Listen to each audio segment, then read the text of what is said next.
Excellency is Mr. Harris Oshupeng, Charge d'Affaires, South Africa High Commission in Tanzania. Allow me to also recognize the presence of Ambassador Mwanaidi Maja, Chairperson of the University Council. Naomba tumpigie makofi. Thank you so much.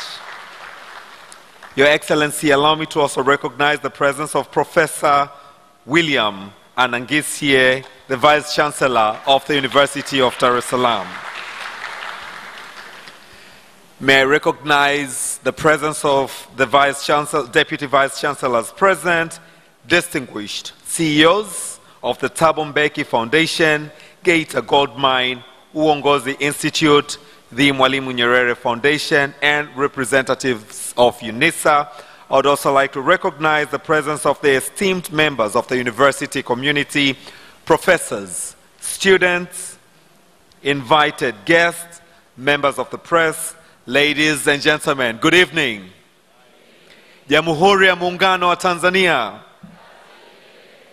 Your Excellency, allow me to start, with your permission, by quoting Kwame Nkrumah, who once said, "When we meet for a meal under the moonlight, it is not because you do not have a meal at your houses where you could eat, or you cannot see the moonlight from your house yards, but because it's good to do so, to meet, to sit together as brothers." But I would also like to quote Mwalimu Nyerere, who once said, "Africa was once a collection of villages." I would also like to finish my quotation as we begin this town hall with the statement that was made again by Madiba, our very own, the former president of South Africa, who once said, "I dream of an Africa which is in peace with itself." As we meet this afternoon under the theme, "The State of the Continent, Reigniting the African Reconnaissance," Your Excellency, we are honored and delighted to have you under this town hall this afternoon. Without further ado, allow me to welcome, for the welcoming remarks, Professor William Razaro Anangisye, the Vice-Chancellor, University of Dar es Salaam. His welcoming remarks will be followed by those of Mr. Kadari Singo, the CEO of Uongozi Institute. As he comes, let's give him a warm round of applause. Karibu sana.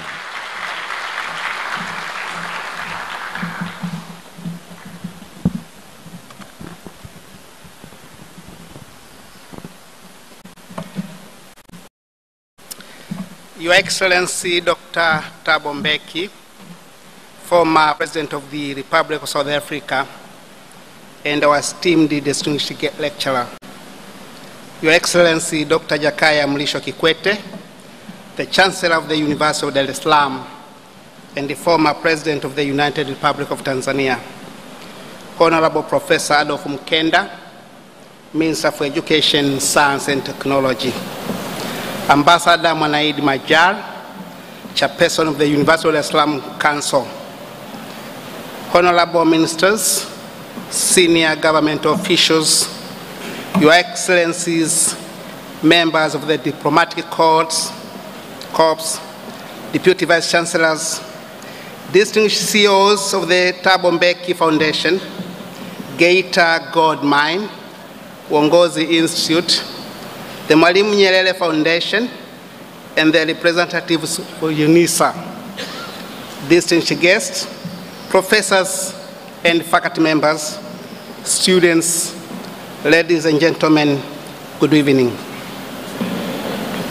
It is my great honor and a distinct pleasure to welcome you all to this important and timely public lecture here in Nkrumah, the historic intellectual head of the University of Dar es Salaam.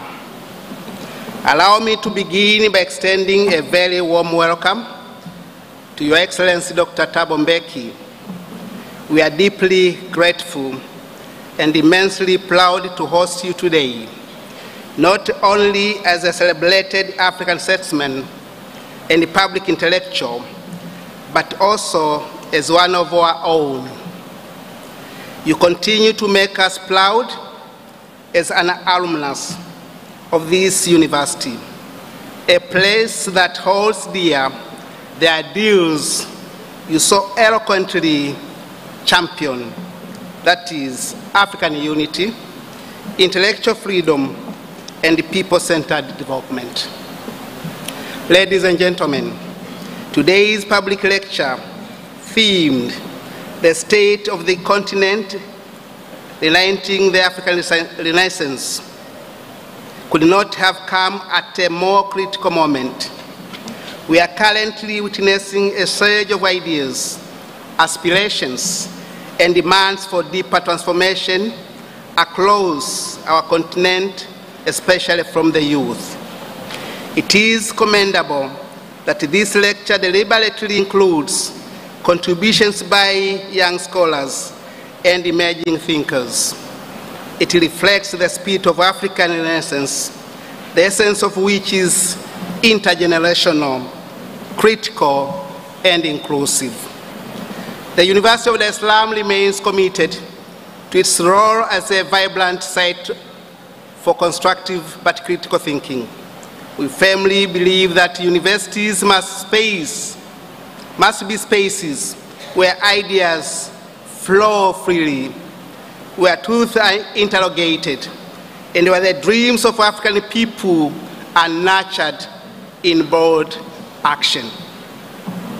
Only a few days ago, this campus hosted a major Codestria conference on academic freedom, reaffirming our shared duty to uphold the autonomy of African scholarship. I'm proud to add that this morning we hosted another lecture in the same spirit delivered by Her Excellency Dr. Netumbo Nandi Ndaitwa, President of the Republic of Namibia. Events like these reinforce this mission of reuniting the African Renaissance and illustrate the urgent need for more Pan-African engagements that break silos and foster solidarity across borders and disciplines on the continent. Your Excellency, we take this immense pride in your enduring relationship with this university. Let me assure you that our doors remain open to you at all times, whether to share your wisdom, guide our youth, or reflect among fellow scholars and comrades. To our guests, partners, students, and friends, thank you for joining us today.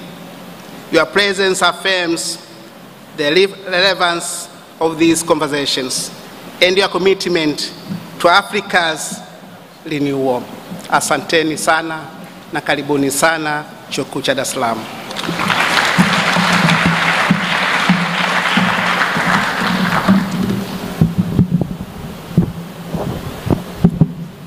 Thank you very much, Professor Anangesia, the Vice Chancellor, University of Dar es Salaam, for those warm, welcoming remarks. Your Excellency, allow me now to invite Mr. Kadari Singo, the CEO of Uongozi Institute, for his remarks, to be followed by the setting of the tone by Dr. Mbuyiseni Nglozi, the host of Power Talk South Africa.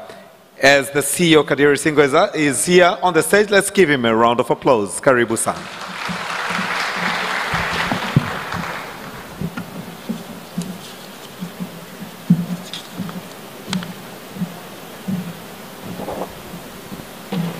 Your Excellency Dr. Thabo Mbeki, the former President of South Africa, Your Excellency Dr. Jakaya Mrisho Kikwete, the Chancellor of the University of Dar es Salaam and the former President of the United Republic of Tanzania, Honorable Professor Adolphe Mkenda, Member of Parliament, Minister for Education, Science and Technology, distinguished guests, esteemed members of the university community, professors, students, and invited guests, ladies and gentlemen, good afternoon.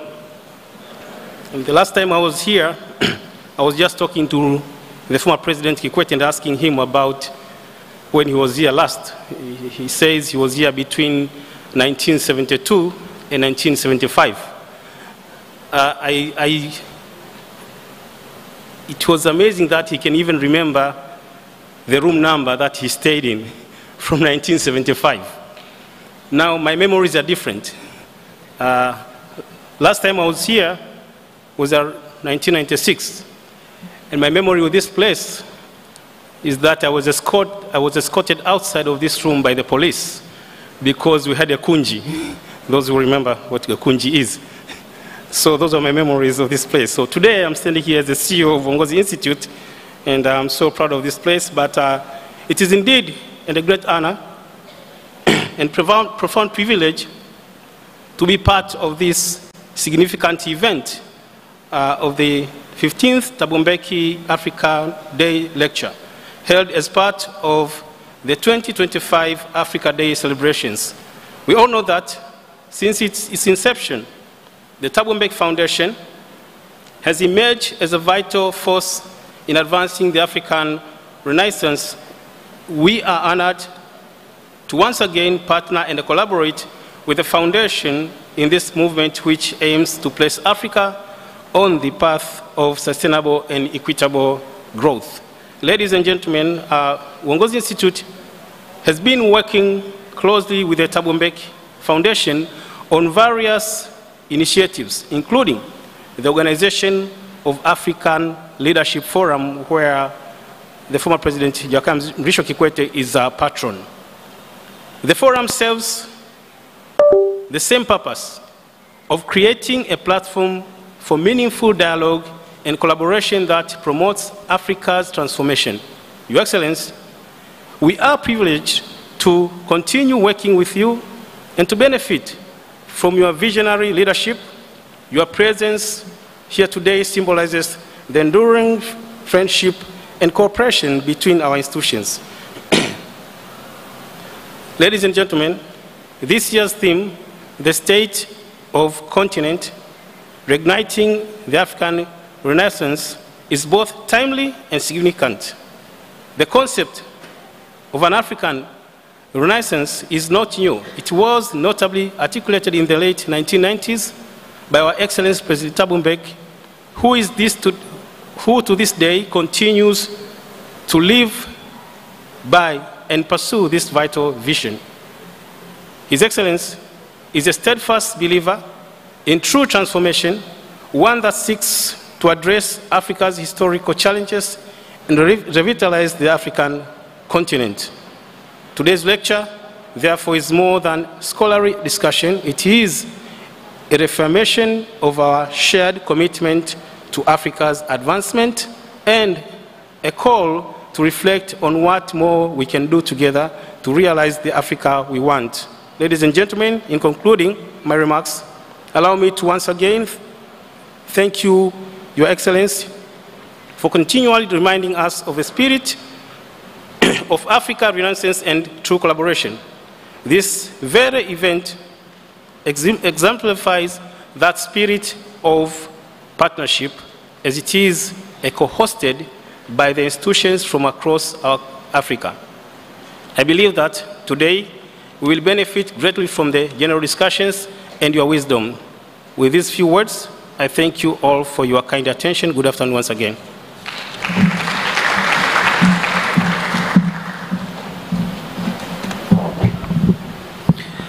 Thank you very much, Mr. Kadari Singo, the CEO of Uongozi Institute, for your wonderful remarks.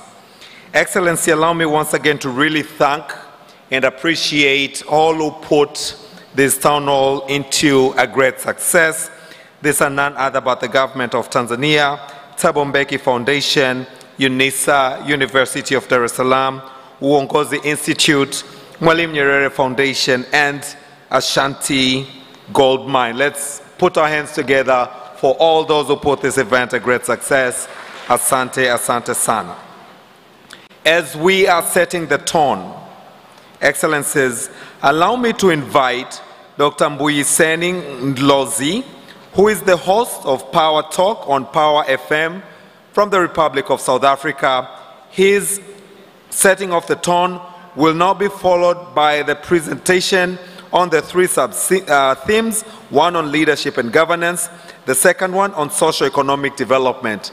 We shall then have presentations, a set of Q&A, and then His Excellency, the Excellencies Thabo Mbeki and Jakaya Mrisho Kikwete will come to Thabo Mbeki will give a reflection of anything that will transpire during the discussion that will emanate from the presentation. But for now, Dr.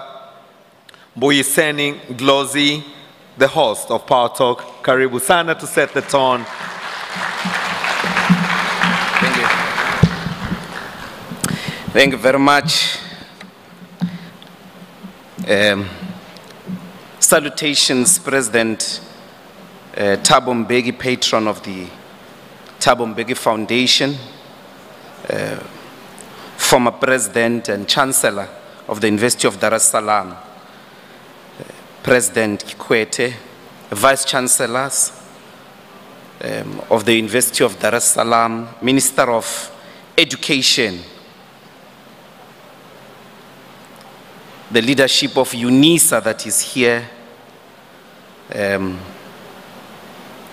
chairperson of the Mwalimu Nyerere Foundation, Mzee Butiku, and Bramex. Bramex is the CEO of the Thabo Mbeki Foundation. He has requested me to indicate to all of us that President Mbeki is not delivering the lecture today. The lecture is taking place on Saturday. And today, President Mbeki is going to really interact with the rest of us, in particular the students of Dar es Salaam, which will be preceded obviously by your very insightful questions, comments, to which you want his reaction and that of President Kikwete. We gather here at the University of Dar es Salaam, the University of President Magufuli, Museni, Kikwete, Mkapa, and many of Africa's finest sons and daughters in science, literature, and the arts. Invested himself in the 1970s. At this moment, he was at pains to mark out the post-colonial academic project. Here in his speech at the opening of the university in August 21 of 1970, Mwalimu canvassed the relevance of Dar es Salaam, the relevance of Dar es Salaam University to African reality and needs, warning against the epistemic culture of mimicry, the academic disease of seeking to emulate Western academic institutions. Mwalimu was clear that this mimicry has nothing, quite frankly, to do with science itself. Meaning one could not say, I'm not going to study artificial intelligence because it was invented in the West. This is contrary to another emphasis he put on reality. In 1966, he argued right here in this campus, speaking to students like we are doing today, that the university must help the nation to face reality. And in our reality, the need for science and scientific training is desperate. Many people today, particularly those who speak about decolonizing the university, miss this point. Often they think decolonization means rejecting science because it is Western. Mwalimu would view such a proposition as dangerous as it is delusional. What is the reality? Industrial development and innovation has entered an interesting stage of machine learning, generative AI, nanotechnology, cyber, physical systems, Internet of Things, and cloud computing in what is now known as the Fourth Industrial Revolution. Meaning these developments are at an industrial scale and defining industrial production. On the 5th of February this year, CNBC International Podcast published a podcast by Professor Max Tegmark, a Swedish-American physicist at MIT, who argued that AI is posing an existential threat to humanity. He speaks of the supersonic speed with which machines are close to attaining autonomous, intelligent capabilities, and soon humans will lose control over them. This loss of control means these intelligent systems can take decisions on their own that we often cannot immediately comprehend, and that may be harmful to populations. He calls for complete deregulation, in fact regulation at global scale, and complete ban on companies developing these systems on their own. In some scientific tackles, you will know, scientists have argued that the threat posed by artificial intelligence is worse than that was posed by the hydrogen and atomic bombs, because these bombs still need a human intervention. Self-generating machines with autonomous intelligent capabilities far surpass human understanding and are reaching self-automation and self-control. What Mwalimu will never agree with is an academic project that would claim oblivion or seek to go on with life as if such developments do not affect us or they have not happened. For such an academic project would not be in keeping with his call that universities must be, and I quote, committed to the pursuit of truth.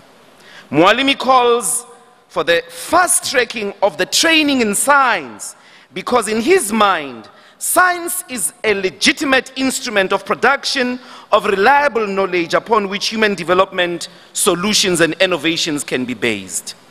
It is therefore not Western in and of itself.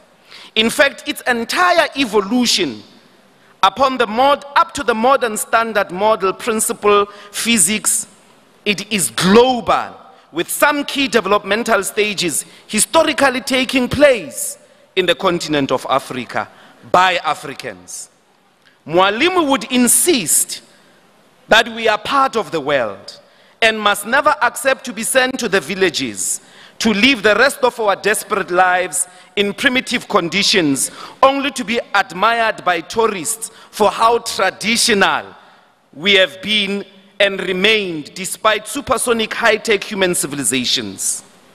Part of nature and the natural human kingdom.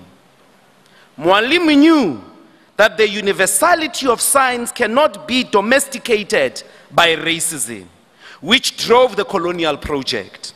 Colonization was driven by a lie, which got sustained through genocide, massacres, plunder, and systemic socio-economic zombification of Africans, the cultural domification of the continent. The liberation project was therefore an equally violent confrontation in defense of Africa against a lie. No one must live in the dictates of a lie that we are not part of the world, that we are not part of the scientific endeavor. We must unapologetically be part of the universal scientific experience and do so on the terms that we set ourselves. Mwalimu's challenge to the post-colonial university is that the agenda that must employ science should not mimic the West, meaning it must be based on solving problems facing the continent and its people. And in that year, he was emphasizing agriculture. A more central proposition he put in that very year relates to the question of self-reliance, also articulated elsewhere in his works on education as self-reliance. His central struggle, which remains our struggle today, is that Africa, or is often Africa that thinks for itself, that is able to stand as an equal partner amongst the people of the world. That it must be part of the world is non-negotiable. An Africa capable of leading its own development, governing itself in total peace and stability. Our duty in gathering tonight is to rise to Mwalimu's challenge, which is the central tenet of African Renaissance, of the African Renaissance project, to renew Africa, first and foremost, is to accept the inevitable, eternal, and urgent truth. No one is coming to save this continent. Africans, you are on your own. We are on our own. Self-reliance is the ability to depend on ourselves for the needs like food, shelter, and economic stability without external aid. African Renaissance means Africans taking control of their resources, decisions, and development. At this moment, Africa is totally reliant for this sustenance on other peoples of the world. Meaning for at least the past 50 years, in some post-colonial dispensations, we are speaking about much more. We have volunteered ourselves, our destiny, our future to others in the world, which is the greatest form of self-damification in the whole world. After 50 years of independence, here in Tanzania, it has been over 60 years. What justification do we still have to blame the West and former colonizers for our underdevelopment? How come we find it easy to steal from each other, even money meant for medication, for the sickly, to arrest and imprison each other over ideas, kill each other over ethnic differences?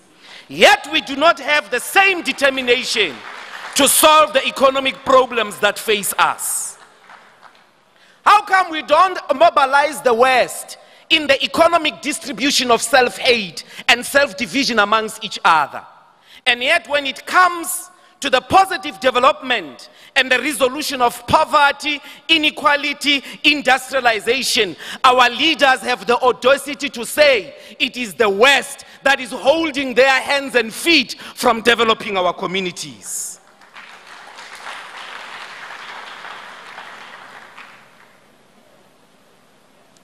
Yet we do not have the same determination as well for a self-reliant Africa in mining, manufacturing, communication, digital technologies, infrastructure, healthcare, and education. We know that Africa relies on imports for many consumer goods, with only 20% of food imports coming from other countries. For manufactured goods, the continent produces just 2%. Suggesting low share of locally consumed products are made in Africa. Less than 2% of our medicines do not come from the continent, meaning close to 90% of our pharmaceutical products come from outside of the continent. 80% of antiretrovirals being imported mostly from Europe, India, and China. This means we cannot heal ourselves. We cannot clothe ourselves. We cannot even drive ourselves. All the cars that we used coming here are not produced in the continent. We have wars in at least each of the regions of the continent. Yet well over 90% of those guns and ammunitions don't come from this continent. And out of the destruction of our lives is the profiteering of the international military-industrial complex based elsewhere. We don't even have the means to kill ourselves. But killing we are doing. President Mbeki has been at pains to also explain to us that even in thieving, the majority of the thieving in the population is not local thieves here in Africa. Through illicit financial outflows, you are even outdone in thieving by the Western thieves in Europe as well as North America. I'm not saying that we must compete in criminality. Our call here, therefore, today is a simple one. The genesis of our freedom is we must be responsible for ourselves. This is the true meaning of liberation. This is the true meaning of freedom. The capacity to be responsible for ourselves. So why are we here today? We are here to start a rebellion. We are here to repeat after Mwalimu that education is not a way of escaping poverty.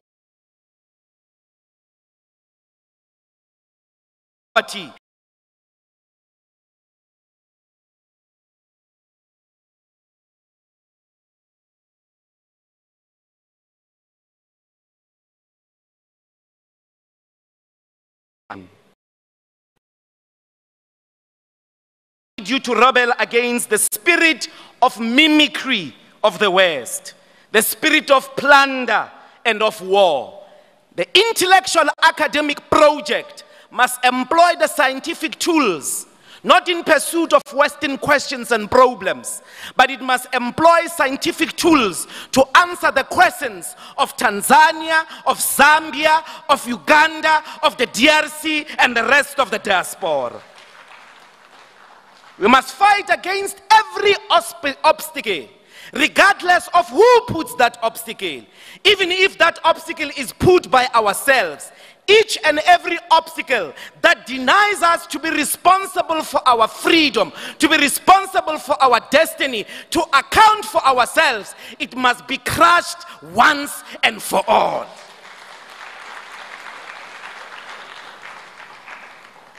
This is the coincidence.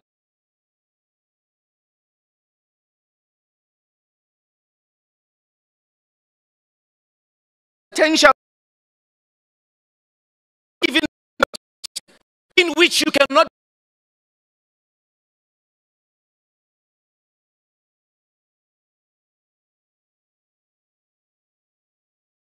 self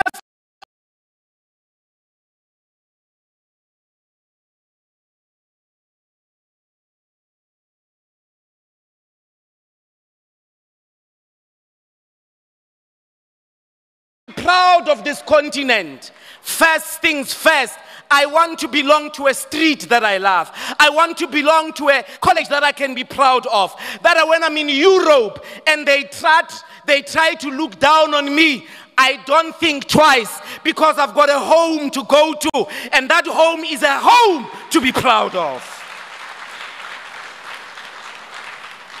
The radical need to live in peace, stability, and prosperity. The refusal to be led by anyone who violates this eternal idea that we must be self-reliant. That's the call today.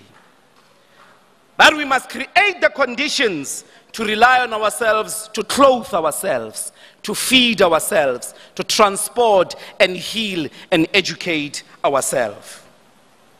Such a spirit in this continent must be brave to embrace the difficult work of African unity. Over the last few decades, our continent has fractured. And the best example is the Trump war, in which the African continent couldn't constitute an agenda in a united form to say, not in our name. You are not going to bully anyone from Cape to Cairo, regardless of whether you are running the most powerful country and military in the world. We are going to die together because we have lived together, we were oppressed together, we are hated together. You come to us as a united force, as Africans in the world. We must refuse all efforts to turn Africa against each other. Anybody that turns an African against each other is not part of us. Anyone who wants to do business with us must respect this objective, that we want to be self-reliant. If you want to get our gold, whether you are China, India, Brazil, the United States, or Europe, you must respect this important principle that we want to be self-reliant. So if you want to take our gold, if you want an exchange of our gold, you must know that you will have to come with a trade deal that allows us to attain self-reliance in the entire gold chain, the chain in the gold trade. If you want our rare earth minerals, you must give us a trade deal that allows us to empower local manufacturing of digital technologies, including building high-speed internet in universities and public facilities. A university must be a place of the fastest internet on earth everywhere, anytime. There must be internet everywhere.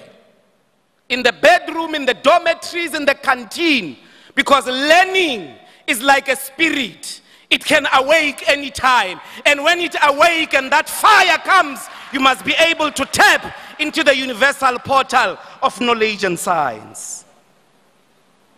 Here, in this hall, we must reignite the spirit of commitment to this continent. We must live here knowing that there is no European President Mbeki, there is no American, there is no China that will ever liberate this continent. They cannot do it. They are not Africans. How could they know what Africans need? It is Africans who must set the agenda, live to the best standards of that agenda in as powerful a way that is so self-sacrificial. Only Africans can define that agenda, not China, not Europe, not India. You, here, right now,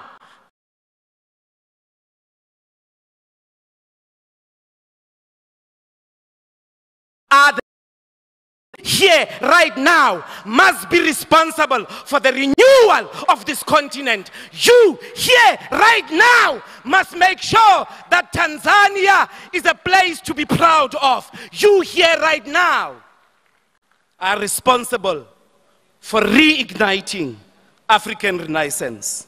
Forward with self-reliance, forward with Africa's renewal. Asante sana.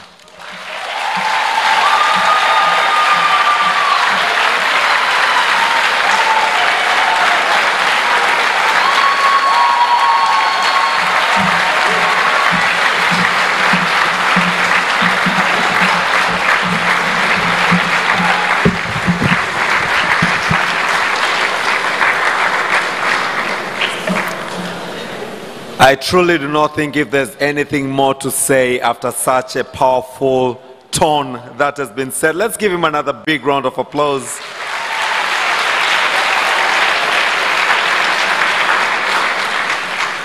As we reignite the African Renaissance, Your Excellency, in this Nkrumah Hall, allow me once again to reflect just by a quotation once again by Kwame Nkrumah, who said, "I'm not an African because I was born in Africa, but because Africa was born in me."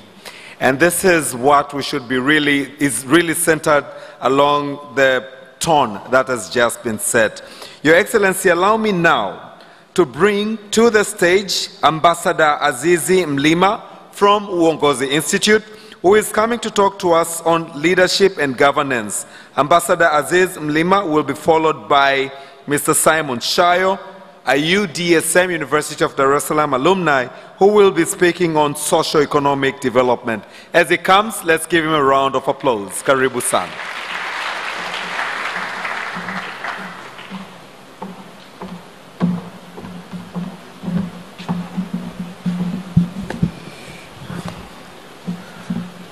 It's always difficult to speak after a passionate speaker like my brother here, Dr. Ndlozi. Excellency President Thabo Mbeki, the patron of Thabo Mbeki Foundation and former President of the Republic of South Africa, former President Jakaya Kikwete, Chancellor of University of Dar es Salaam and former President of United Republic of Tanzania, Professor Adolf Mkenda, Minister of Science and Technology, Professor William Manangisye, Vice Chancellor of University of Dar es Salaam, Ambassador Monaidi Mahajal, the Chairperson of the Council of the University of Dar es Salaam. Allow me to stand on the established protocol on interest of time. Today I'm going to talk about leadership and governance, but my focus will be on the economic sphere. Today we reflect on the intersection between leadership and governance, and why both are very important for navigating today's global and national challenges. We know they are very crucial for spearheading the African Renaissance. How do we define leadership and governance? We all know in this room, but just to highlight, leadership is about vision, influence, and direction, a strategic direction, while governance is the system and process of decision-making and accountability. Mwalimu Nyerere, our founding father of this nation, provided the philosophical guidance of economic development of any nation. And he pointed out 4 major qualities, or 4 major items which we really need to have in order to develop. And the first one was the skilled manpower. The second one is land. The third one is a good political climate. And visionary leadership and good governance. All this, if you try to work at them together, the country will definitely develop without having so much other resources, any other form of resources. But the most important thing is that the first 2, land and manpower, provide for means of production and to drive the development agenda. Good leadership drives the purpose and change, while governance ensures the rules, checks and balances, but also the continuity. At the same time, governance allows for accountability, transparency, and also all the important aspects of governance. So, what Mwalimu did, he knew that both leadership and good governance works hand in hand in order to achieve economic development or economic progress of any society. But we know what the priorities were during the time of Mwalimu. We didn't achieve much of economic progress because he had to build a nation first. And he succeeded very much so about that ambition. The second goal of Mwalimu during those days were to build the Pan-Africanism spirit. It was the fight against colonialism all over Africa, but mostly in the southern part of Africa. And we can say until the time when Mwalimu retired from the office, he succeeded on that. But the world, as we know, it was divided between East and West. And in order to navigate, we were actually under a non-aligned movement. And Mwalimu managed to play around the two and be able to support the freedom struggle, independence struggle in the southern part of Africa, but also managed to build a nation which, by the time we got independence in 1961, it was just 120 tribes in a geographical area called Tanganyika. And later he managed to unite our 2 countries, Tanganyika and Zanzibar, to form the United Republic of Tanzania. And together they supported all those kind of initiatives. And if you compare the time Mwalimu came to the office until the time when he left the office, there was a lot of economic development. But this underlines the importance of effective leadership. Mwalimu achieved those goals. But what are the importance of effective leadership? Is to set national development agenda, which if we refer to Mwalimu and many other founding fathers, they managed to do that, to build trusts in public institutions, but also to manage crisis and transition while navigating the global crises and issue at that time when you had 2 global, you have the global East and global West, but also you had the developing countries like our nations in sub-Saharan Africa. But Mwalimu and other leaders of their generation managed to bring about that kind of leadership. But the other aspect which is very important is the good governance. And the good governance is about participation, the rule of law, transparency, responsiveness, conscious orientation, equity and inclusiveness, but also effectiveness and efficiency. And more importantly is the issue of accountability. All that said, they are not without challenges.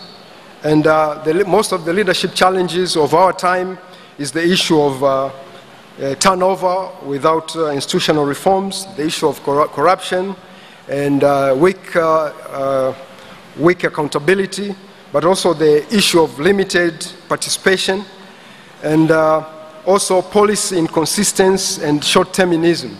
And this is the most important aspect when it comes to the African Development Challenge, because we have this elective cycle whereby the office bearers usually just look at their political cycle, 5 years, maybe 10 years in office, and there is no continuity which allow to give some consistency in the economic development or in economic space. But also there is a disconnect between academic research and policy making. And these are the challenges which we need to address. Okay, ladies and gentlemen, the important role played by both policymakers and academia in national development agenda cannot be overemphasized. Policymakers have a very specific role to provide strategic direction grounded in evidence, invest in leadership development and ethical institutions, but also to align policy with long-term governance goal.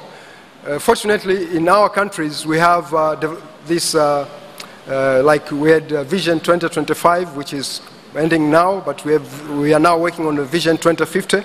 But these are supposed to be long-term goals, but also each regime which comes to the office, or each office, should have consistency in applying those development goals. Otherwise, you may just find that you are dealing with what are the key priority at that particular time, and that can only be key political priority, but they are not economic. And that can make stagnation in our development agenda. But also to foster public and to foster public trust and civic engagement.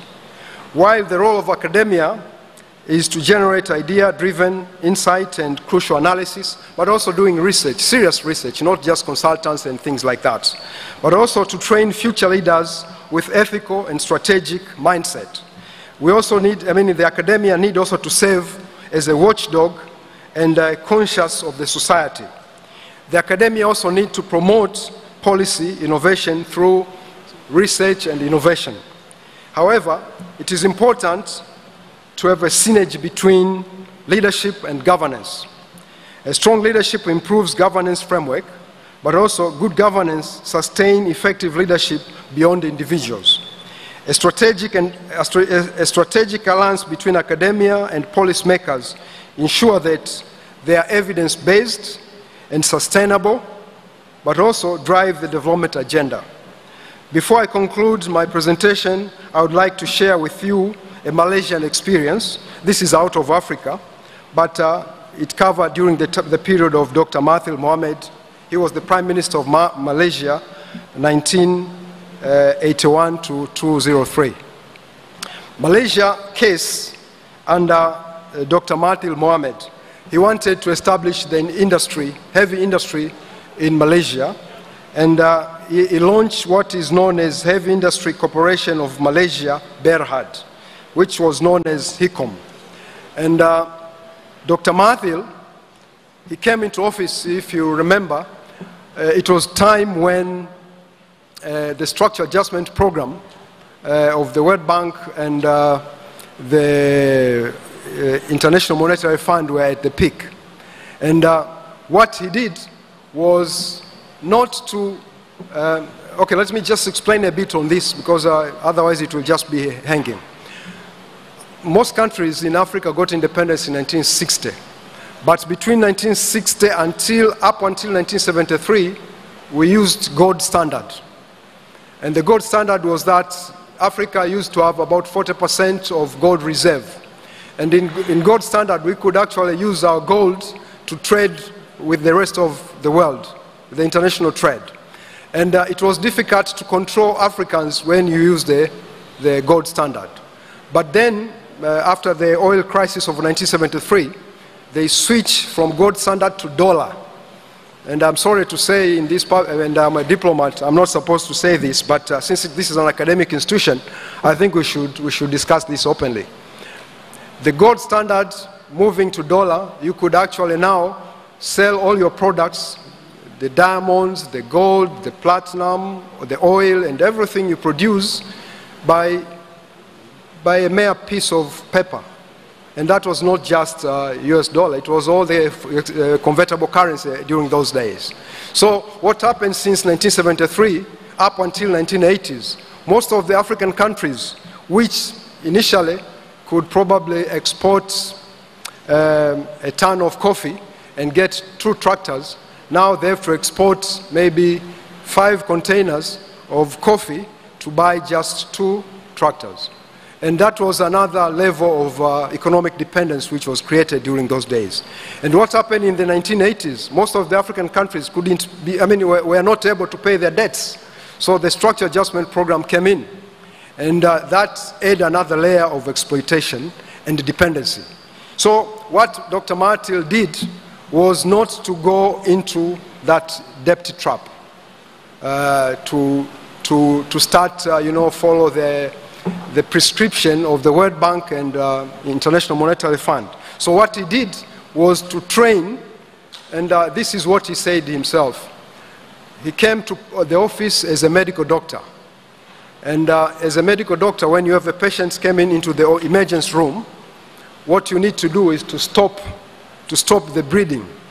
And stop the bleeding was to stop the indebtedness.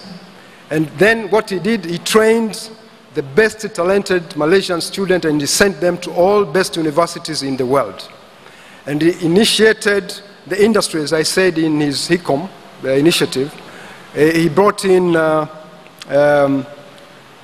industry, Daihatsu, with a MOU with the Japanese to produce cars which were supposed to be used within Malaysia as an automobile industry. And the car industry supports more than 100 other industries. And by doing so, all those graduates who went, all those best students who went to other universities, top university in the world, when they came back, when they went back to Malaysia, they were now expert in their areas, and then the mushrooming of the industries in Malaysia took place. And the same can be said to South Korea under General Park, but I can see the moderator here is coming to remind me that I should conclude, and I have to do so. But to finalize or to conclude, economic development needs the following characteristics, the following pillars. You should have a land, you should have skilled labor, you should have capital, you should have the infrastructure development, but also you should have friendly policies for investment and industrial development. And now we're talking about the 4th industrial development. So the university platforms like this one need to train the best brains in the area of artificial intelligence, coding, and so forth, so that we are not going to do the catch-up. We have to be part of the community which drive the innovation and development in the world. Just like the M-Pesa application was found here in Africa, so we can actually do it. And the final pillar is to take the opportunity of comparative advantage of the continent. This is the only continent which you can see it is like at the center, and we have all the resources, we have almost everything, we have the brains, but if we tap into the brains and we tap into the good leadership and good governance, we'll definitely be able to succeed, just like the Southeast Asian countries did in a span of 20 years to 30 years, most of them. So let me conclude by saying that let us commit to ethical, strategic, and inclusive leadership and governance. More importantly, African Renaissance, just like the East Asian success stories, require exchange of ideas, more competition, stronger creativity, and above all, the opportunity for all those with talent to build up new businesses can take on the world market. Utajiri sio dhambi. Mwalimu once said, it can be done, play your part. I thank you for listening.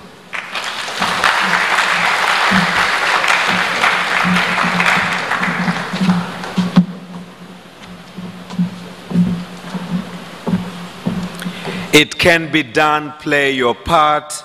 Let us give Ambassador Azizi Mlima another round of applause for that fantastic presentation on leadership and governance. Your Excellency, allow me now to bring onto the stage Mr. Simon Shayo, former UDSM alumni, as he comes to ponder on socio-economic development. As he comes, let's give him a round of applause. This will be followed by Q&A from the remaining of the speakers. Karibu sana.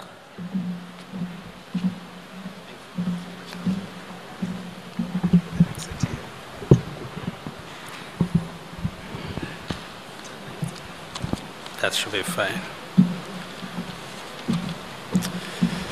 Your Excellency Thabo Mbeki, the former President of South Africa and Chancellor of the Thabo Mbeki Foundation, Your Excellency Jakaya Mrisho Kikwete, the former President of the United Republic of Tanzania, and the Chancellor of the University of Dar es Salaam and many other leadership roles, Honorable Professor Mkenda, the Minister for Science and Education, distinguished professors, members of the diplomatic corps, and all present here tonight, allow me to walk on the protocol that has been set. Indeed, I'm very humbled to be here. I know when you start outlining the alumni of the University of Dar es Salaam, I probably will come on the bottom of the list, knowing that those of you who are seated here came to this campus long before talking here did so. So I'm speaking here with a lot of humility. And having heard from the professors and so eloquent speakers, what else do I need to say? So Your Excellency Thabo Mbeki, allow me to work on the Africa has set a tone since long ago, but we did ascertain and affirm that tone in the 2015 Agenda 2063. And questions that the Agenda 63 is, are we heading where we wanted to head with Agenda 2063? The space I've been, the topic I've been asked to speak about is just one of the many aspirations, the 7 aspirations that the African people had when we were setting Agenda 2063. So I will probably just ask in terms of questions, are we heading where we want to head? And you said it, Doc, and I don't want to repeat what you said. Mine will be nothing. So until when? So everything I say will be until when? Until when we cease to see the young boys and girls, the sons and daughters of Africa, drowning in the waters of the Suez and other waters, trying to run from their own motherland. Only then will we be able to say Africa has attained socioeconomic development. Until the time when we will cease to see our brothers and sisters being buried in the debris of falling grounds because of unsafe mining conditions, only then will we be able to say Africa has attained socioeconomic development.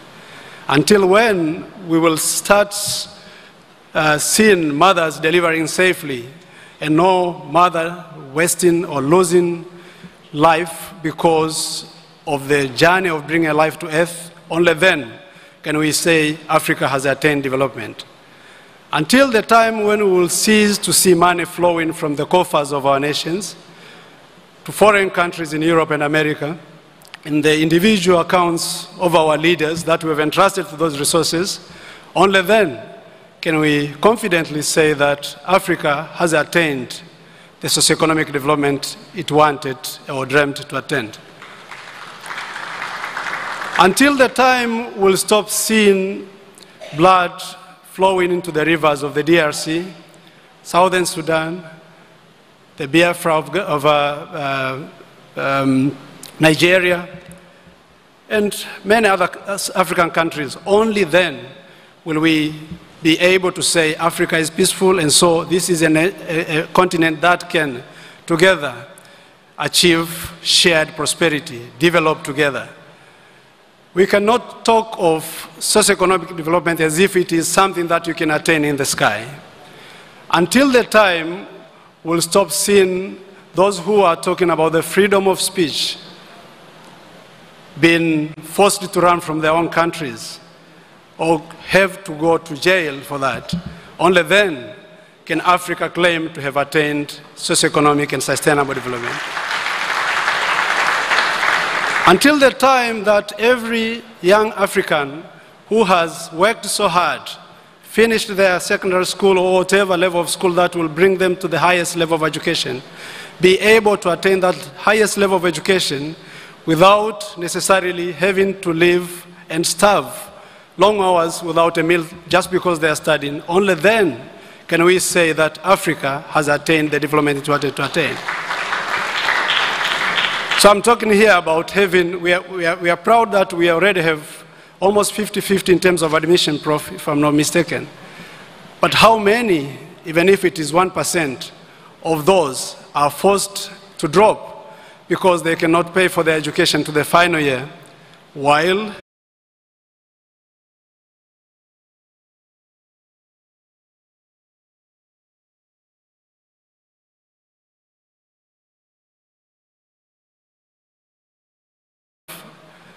younger people than me here, other Africans, to try and reignite the African Renaissance by living the dreams of our forefathers, but the dreams of our living leaders who are so much inspiring and yet watching Africa dragging its feet with all the potential that we have. So, Your Excellency, tonight we'll want to hear the conversations about what is it that is holding Africa back. And I'm not going to say what is it because alone I can't. So together, let's ask ourselves, until when will Africa continue to sit on itself, sit on its potential, and watch the world prospering while Africa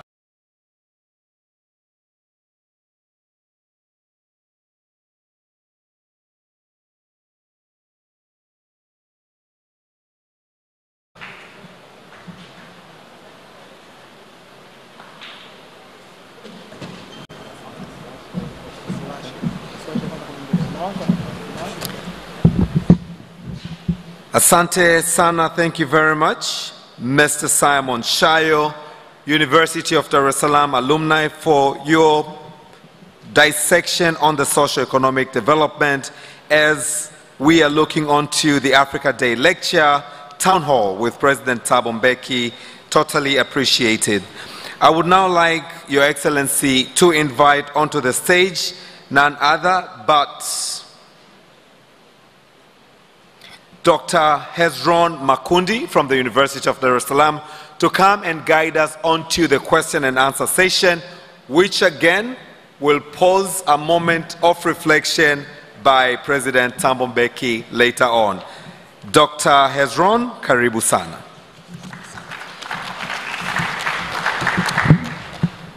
Thank you, Austin. Your Excellency, President Thabo Mbeki, kindly receive the humble and sincere apology from our team of organizers for this town hall for not starting on time. We are honored to have you here to engage in this dialogue about the renaissance of our motherland, the African continent. So the discussion will be in two parts. The first part will be to finalize the talks from the prepared speakers, but this time rather shorter, and then the other part will be opening to the audience. So we will start with Professor Anthony van Nieuwkerk, if I got it right, from the University of South Africa, UNISA. He's going to provoke the discussion on the sub-theme on security and Pan-African unity.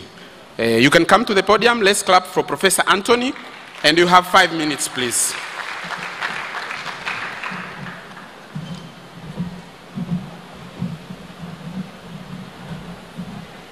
Thank you very much, Program Director. Greetings to His Excellencies, President Mbeki and President Kikwete, and all honored guests and academic leaders and my colleagues and all the students in the hall. Thanks. And thanks for the 5 minutes. I was told 3, but now it's gone up to 5. Let's see how I do. I want to talk about peace and security, and I want to ask a question which my students ask me, which I can't answer. And then I thought, maybe if I ask President Mbeki and President Kikwete, they might be able to give us answers, because they are experienced in this area of peace and security. My question goes like this.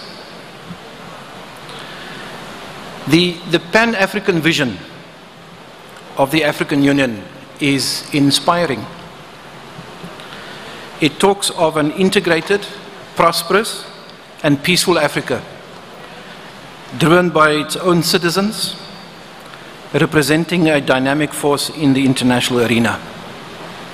It's the AU's vision statement, Agenda 2063.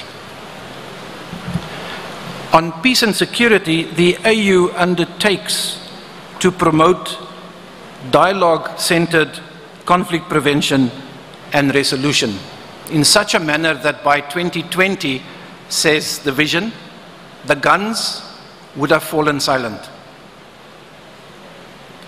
In addition, the AU undertakes to promote a culture of peace and tolerance in Africa's children and youth through peace education. The AU also speaks of an Africa with a strong cultural identity, common heritage, shared values and ethics. The question arises, how far have we come with realizing these aspirations?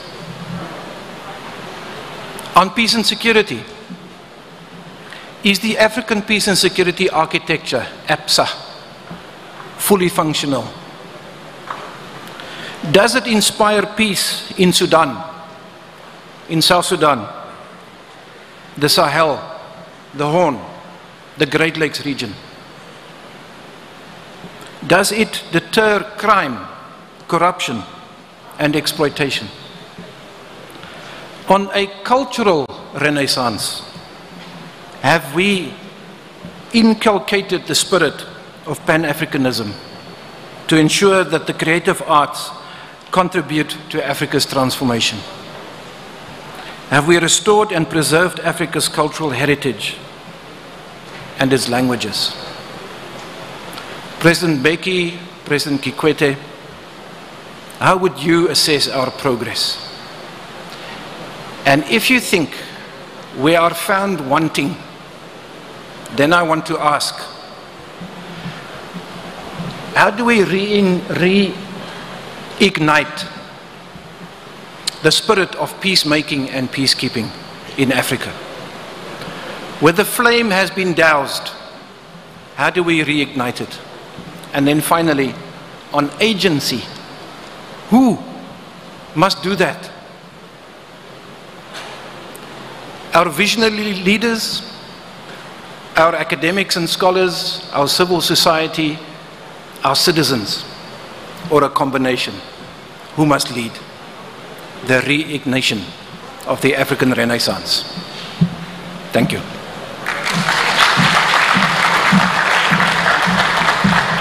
Thank you, Professor Anthony. Another round of applause for him.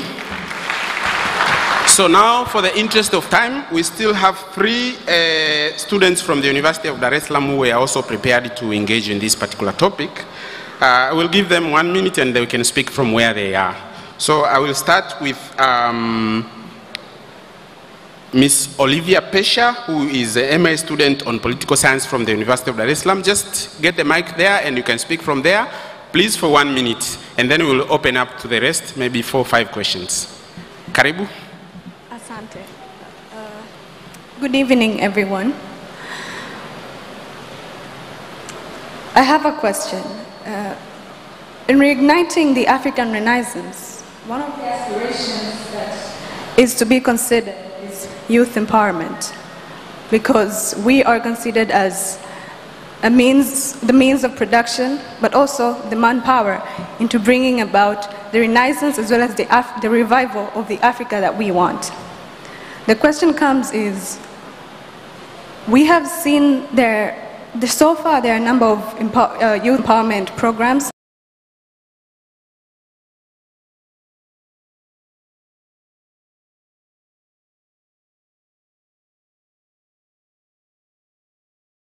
and other obstacles of such. So what could be done so as to improve the youth empowerment into the African Renaissance and improve the youth into trying to advocate for the African renewal in general? Olivia, thank you very much. You have done a wonderful job just posing a question, and you set also the environment for His Excellency President Mbeki to also reflect on that. Now I move to Ms. Karen Dika, who is a BA student on actuarial sciences also from the University of Dar es Salaam. Let's provide the microphone for her also. Good evening, everyone. All protocols observed. I stand before you as a voice of the youth, representing 60% of our population in Africa. My major concern regarding youth is specifically on the aspect of unemployment. A lot of youth in our country are facing this huge problem, and it seems as though it is a cry for help which is yet to be fully answered. Now, my question is not only targeted to His Excellency, President Thabo Mbeki, it is targeted. Are we making sure that we create solutions that are multifaceted, solutions that are integrated for each community to solve and reduce the problem of unemployment, and even create other solutions such as entrepreneurship within the digital, within the machine learning, and the revolutionary space? How are we doing that as stakeholders? Thank you. Thank you. Your question was very clear. Applaud for her as well. And the third one in the program is Mr. Sabato Nyamsenda, who is a PhD student on political sciences from the University of Dar es Salaam. On my left. After Sabato, I'll open up. I would like to at least ask the participants to be very brief, introduction, and then straight to either the question or the comment. Sabato, the floor is yours. Yes, thank you. I was asked to prepare a 10-minute presentation, and I'm going to condense it into 1 minute. If I exceed, please bear with me. Sure. And I'm not going to ask you questions because young people also have solutions. We can think you constitute 80% of the African population. I am always very envious of the students at UNISA because President Mbeki, when he goes there, he sits down and listens to them. And then later he engages them. So without listening to young people, how is he going to make an intervention? So please give us time, and I hope the ambassadors, professors, why don't you keep quiet and listen to young people? For once, this event is ours. That's the whole meaning of a town hall. A town hall is an engagement. And President Mbeki is the second leader in doing that after Mwalimu Nyerere in the 60s and 70s. So let's not embarrass ourselves before our visitors. And I'm going to condense, as I said, my presentation in the interest of time. In 2 or 3 minutes, please bear with me, because I burned the midnight candle to prepare it. So I will take from where Dr. Ndroz ended. And mine will go to the solution. And I want to propose 2 minimum reforms. The first one is the radical restructuring of the economy to put people's needs at the center. Because the so-called free market and its agency, the private sector, cannot play that role because it's geared towards profit. Our production system, both industrial and agricultural, will have to be reorganized to produce goods that fulfill the needs of our people. These goods will have to be treated as wage goods to be made available to all and sundry, some for free and some at affordable rates. The second one is the radical restructuring of the state to subordinate it to popular power. We might have to think the forms of democratic participation beyond multi-party politics and elections. Now, I don't see these two minimum reforms being fulfilled by the present setup of African nation states. Experience has shown us that the African states are too weak to withstand imperialist assaults. Nor do I see them being fulfilled by the African ruling classes, whose survival depends on the maintenance of the status quo. Actually, our rulers keep setting agendas to be fulfilled in the distant future, when they will all be dead, and therefore they will not be held accountable. Things like Vision Agenda 2063. They are very busy telling young people that we are the future of the continent and all that, but we are the present. And if we are the present, then we need agenda now. And that's what Kwame Nkrumah told us, agenda now. Now I'm therefore, this is the last part of my presentation, I'm therefore speaking of liberatory Pan-Africanism. This means decentering Pan-Africanism from the state and taking it back to the streets where it belonged.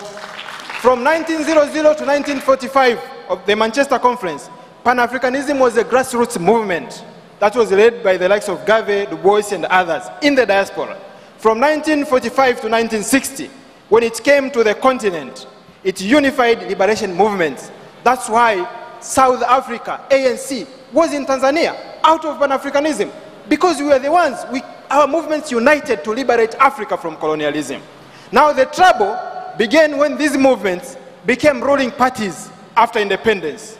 And they snatched Pan-Africanism away from the masses, and they turned it into a state project to be debated using protocol among heads of states.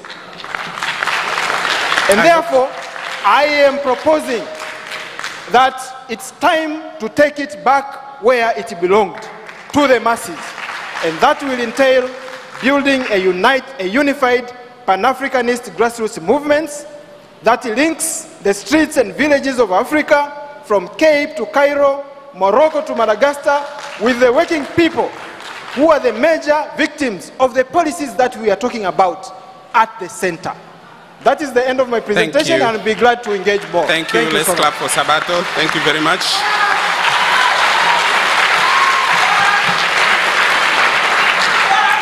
I believe the audience and President Mbeki have heard you, and he will have a moment to reflect on your recommendations as well. So I open up.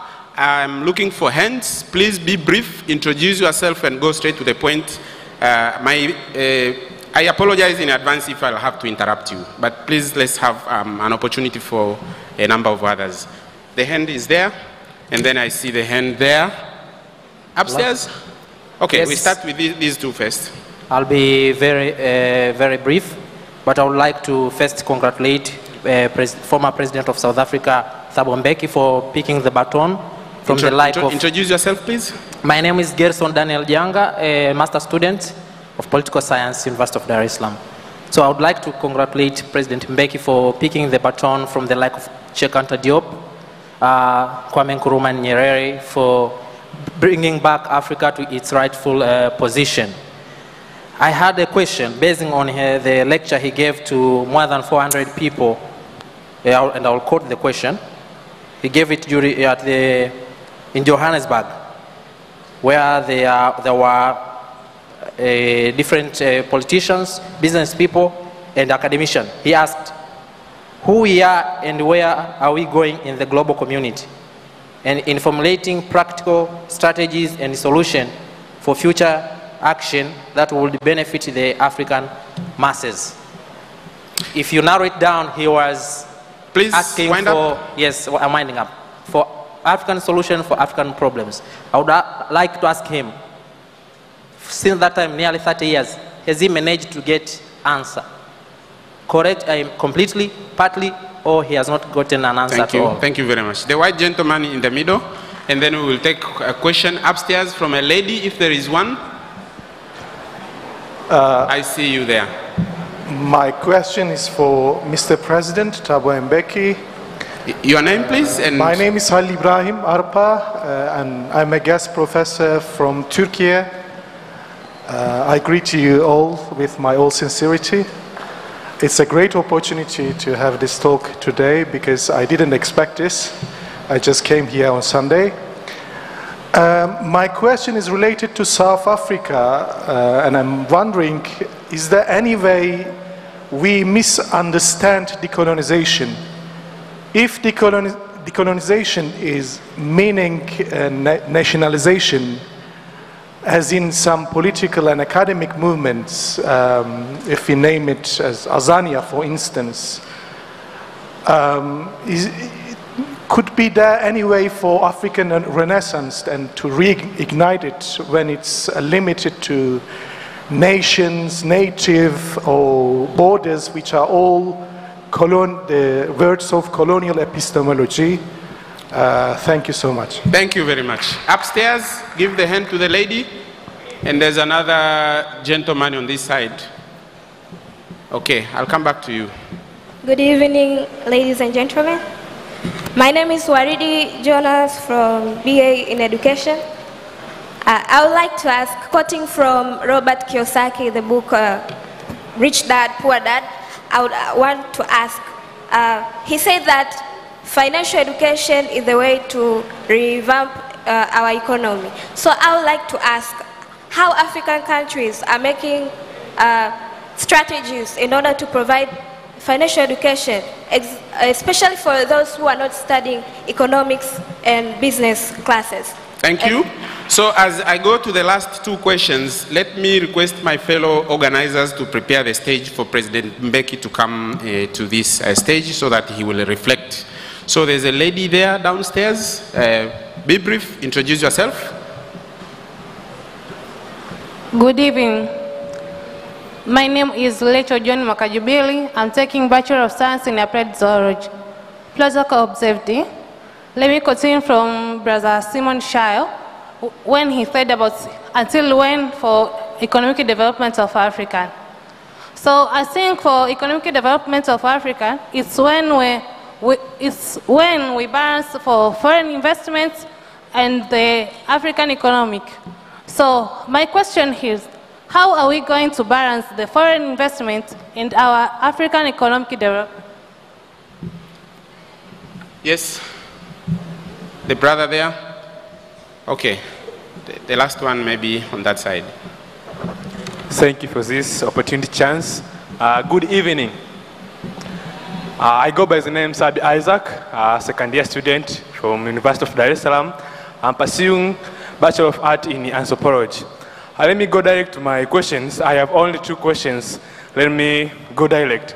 My first question is that this is the African education system preparing young people for realities of the modern job market and how you can help African youth to accomplish their goals and to solve the unemployment consequence. My second question is that how is African addressing the challenge posed either internal or external challenge like economic consequence, political instability, disease, unemployment, and climatic change? Thank you for this opportunity chance. Okay, the very last one. The very last one. Thank you so much. Good evening. My name is Logic, a student of political science here at the University of Dar es Salaam. First of all, I wanted just to remind ourselves that as we continue with this dialogue, we are standing in between centuries of atrocities, humiliation, and undermination of Africa. And in the future, we have two options: continue to debate forever or taking action. And I suggest that we take action. And so, this reminder is going to answer the question of Mr. Shayo. All the question he posed until when Africa will be free is just answered in the single term. and I can see we are beating around the bush, and some words sound like a taboo to mention. That capitalism that was embraced after independence failed to prove its promise, and so socialism is the only answer, and the only answer Africa can realize its potential. And so, thank you. I want just to finish, and two seconds, to the young people, that this African Renaissance shall never be televised and will not be brought from the heaven. It's you and I to take action. This Renaissance will be built by workers in the streets. This Renaissance should be debated in school in our classes. And so by finalizing that, we as a student, we organized an event and we are launching a students organization called Africa Kwetu to continue this legacy in pursuing African unity. Thank you. Thank you for all who had an opportunity to engage, and apologies for those who I could not reach out. I'm sorry. Now I hand over the stage to my colleague, Mr. Austin Makani. I'm sorry. No, you did not. Please respect. So I've finished the session. I hand over to Mr. Makani. Thank you very much.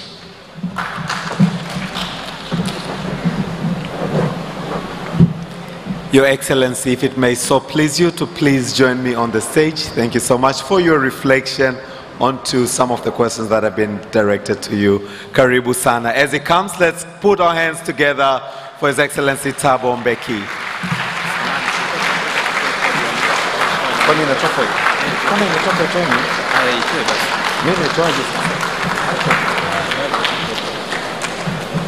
Kama inatoka itoke.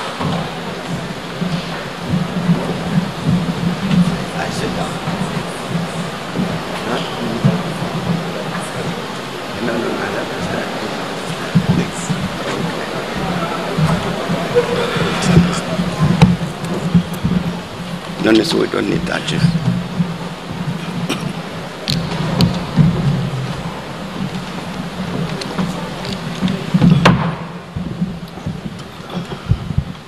And thanks a lot, Chancellor of the University of Dar es Salaam, President Kikwete, Minister of Education and Science, Vice Chancellor, Chairperson of Council, friends and comrades.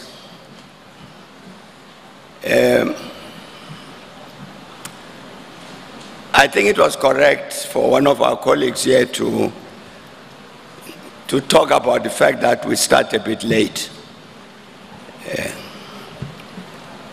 We were informed that because Her Excellency, President of Namibia, had come, and happily you were here to engage her, that we needed to come a little bit later. I think the delay was proper.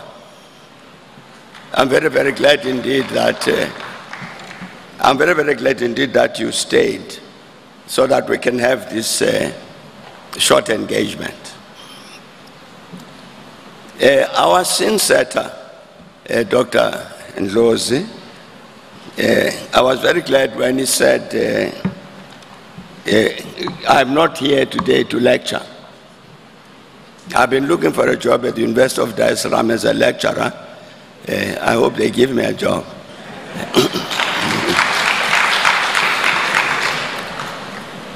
The idea was that we should meet here to engage one another on this topic that's on our board here, about re-energizing, reigniting the African Renaissance.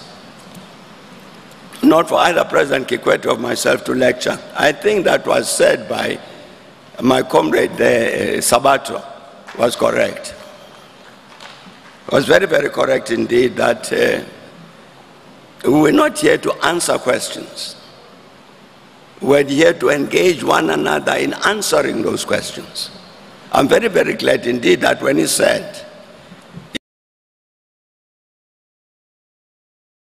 even the youth about to say, this is where we are today, this is where we need to be tomorrow. the kind of engagement that we were supposed to have.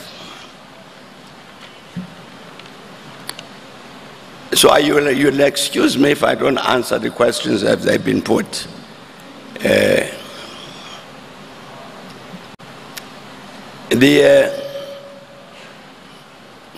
The word Renaissance, we know all of us what it means. It means a rebirth. So when we talk about an African Renaissance, we're talking about an Africa reborn. Dr. Ndlozi, I don't know whether we all know what that means. What is this Africa that we imagine?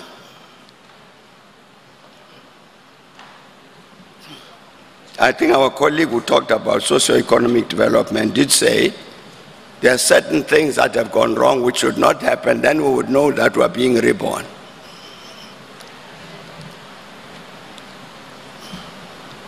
One of the great strengths, my view, one of the great strengths of the OAU and the AU, these continental organizations, is that they actually attended to this matter. An Africa reborn, what should it look like?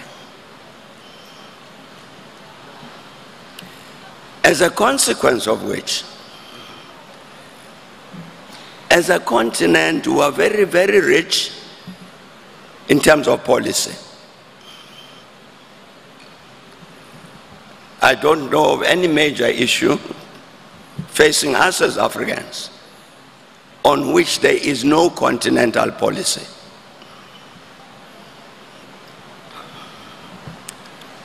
The politics of our continent, issues about democracy, accountability, good governance, all of that.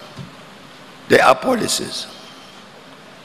When we're talking about women's empowerment, gender equality, and all of that, they are policies. Issues of youth development, youth empowerment, and so on, culture, education, science and technology, peace and security, all of these things.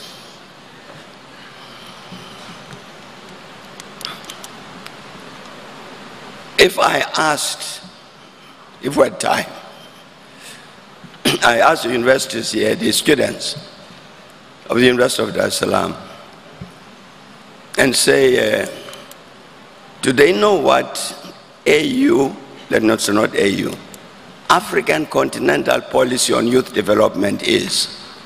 Can you please raise your hands? None. Yet there is.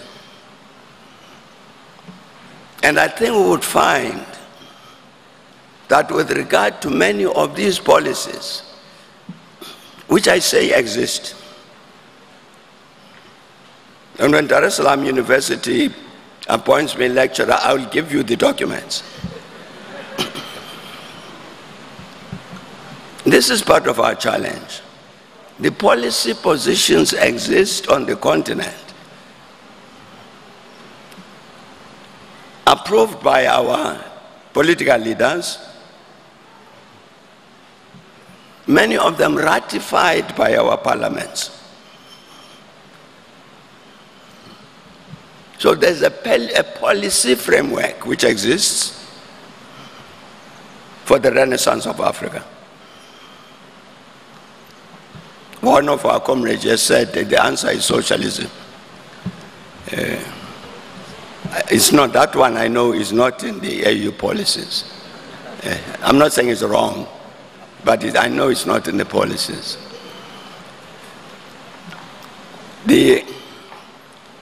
There is no shortage of a general, overall, comprehensive policy framework to define the kind of new Africa we want, the Africa reborn. There's a problem. The problem is that the Africans don't know of that. How do we solve it? I don't have an answer to that question. But it's a critical matter that we need to solve. If we say the future of our continent, as Dr. Ndlozi was saying, this issue of self-reliance, the future of our continent is defined by ourselves. He said it's not going to be defined by the Chinese or the Indians or the Americans or the Russians, but ourselves, correct. But I'm saying here is African institutions which say, with regard to that question, this is what our future should be politically, economically, peace and security, this and that and that and the other. And yet as Africans, we don't know that. That's a serious problem.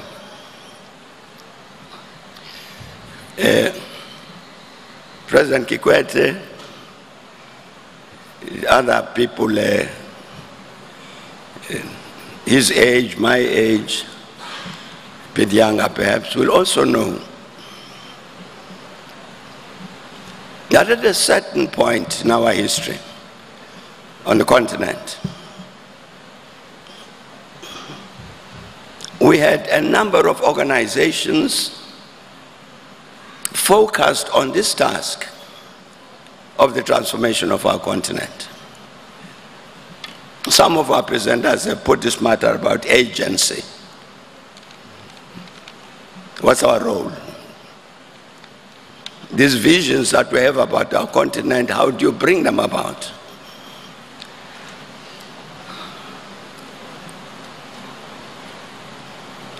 Earlier, there used to be on the continent a Pan-African youth movement made up of youth organizations who would meet and discuss and say, what do we do about this continent of ours? Young people. Where is it now? It's disappeared. There was an African Students' Union. And the students' unions of various countries all across the continent would meet and ask this question and answer it, what do we about our continent, including its education and all of that. That disappeared. There was an organization called the All African Trade Union Unity, which brought together all of the African trade unions, organized political organization, formation of the organized workers on the continent about the future of our continent. Disappeared. And there was PAO, Pan-African Women's Organization. The PAO still exists.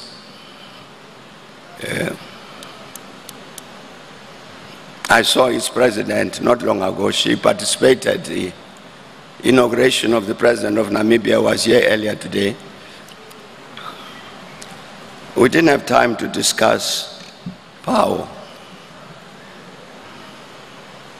It exists, but you don't feel its weight. The voice of the African women, that's the body which brought together all of these African women's organizations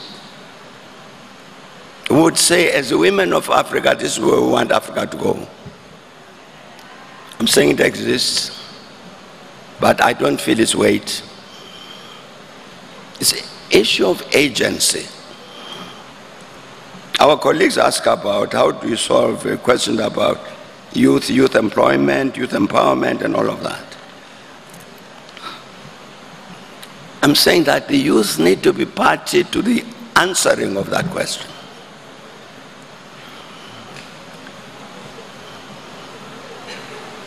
But they don't have the organizations on the continent which give them the necessary power as a youth to act together, to say, we as the youth of Africa, this is what we're saying.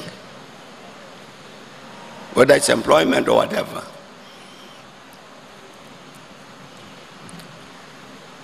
One of the organs of the African Union is an ECOSOC, which brings the cultural, social, and organizations. And that is the task of it. Well, composition of it is to bring in the ordinary African people into that process, represented by various organizations, economic, cultural, political, whatever. It would serve side by side with the governmental institutions of the African Union.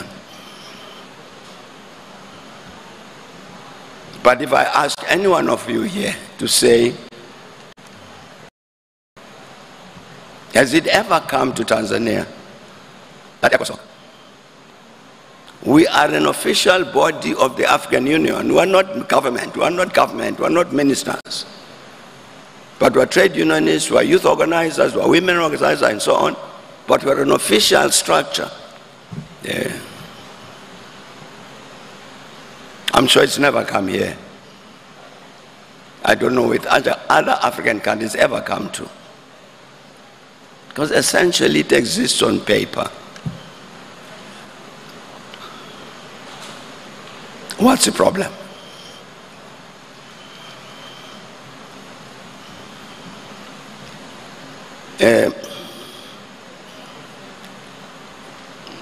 I'm going to tell you one or two secrets. But since we're all here agreed on secrecy rules, please don't tell anybody else.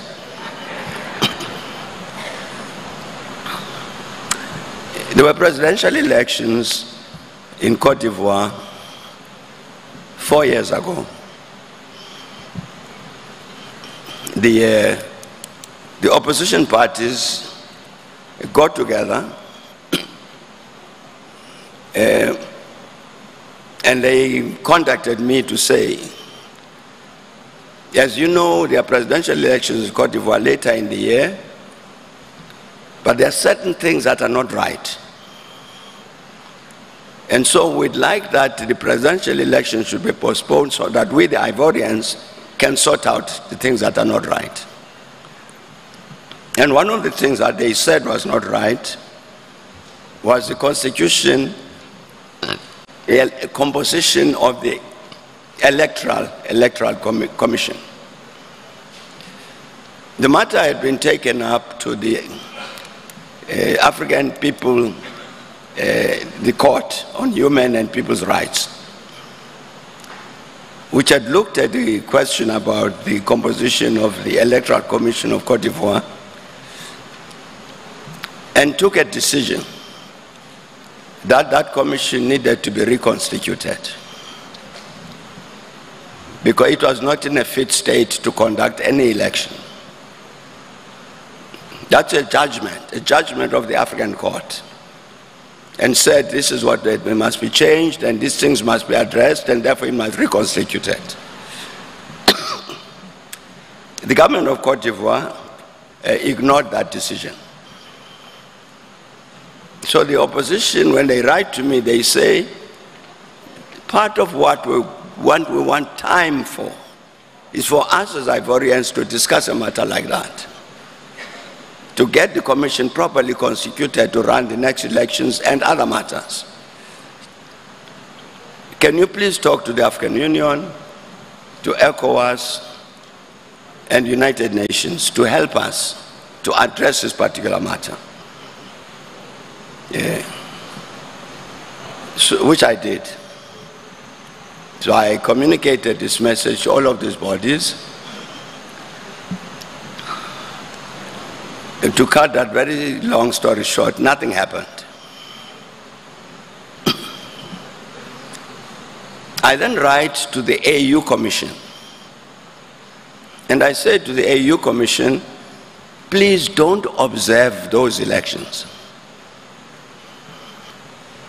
because held under the conditions that the opposition was talking about. It was obvious that you could never say that those elections would be free and fair. And therefore I said to the AU Commission, don't observe them, because if you do, you legalize them. So, of course, they ignored me. They observed the elections. But what was interesting is that the commission then responded in writing to say to me, but President, you of all people know very well that the things that you are asking us to do and not to do, we can't act on, because the rules and regulations and policies and whatever of the AU don't allow us, the Commission, that kind of space. So in a sense, you are saying, but we are surprised that you of all people should raise these matters with us.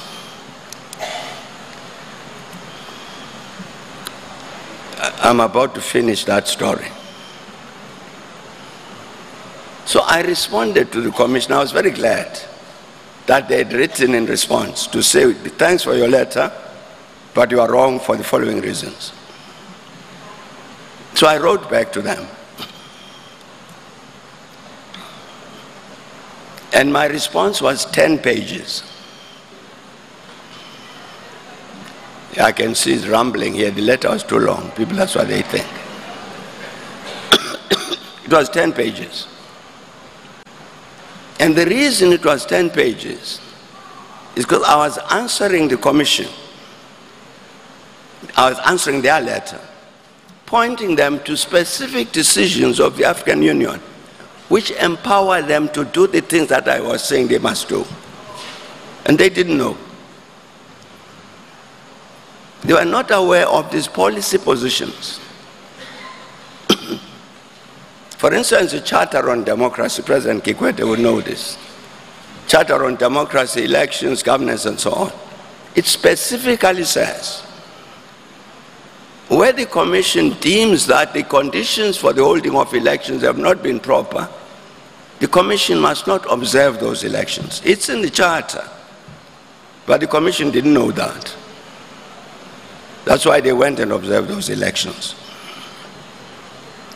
The point I'm trying to make, so that's a secret between us.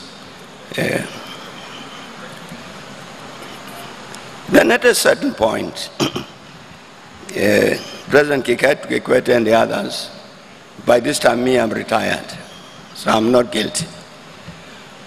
They take a good decision to restructure the African Union so that it becomes an effective instrument in terms of achieving all of these policy positions on which the Union has agreed. So the restructuring process takes place. And part of what is done, what drives the restructuring process is, let's reduce the size of the Commission. Commission is 10 people, AU Commission, including the chair. Let's trim it a bit, make it more efficient, cost-effective, and all of that. And part of what that reform did was to merge two commissions. The Commission on Political Affairs and the Commission on Peace and Security.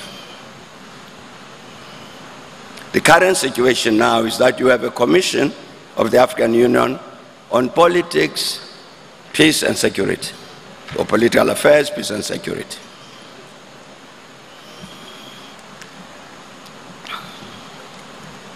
It was a very bad decision.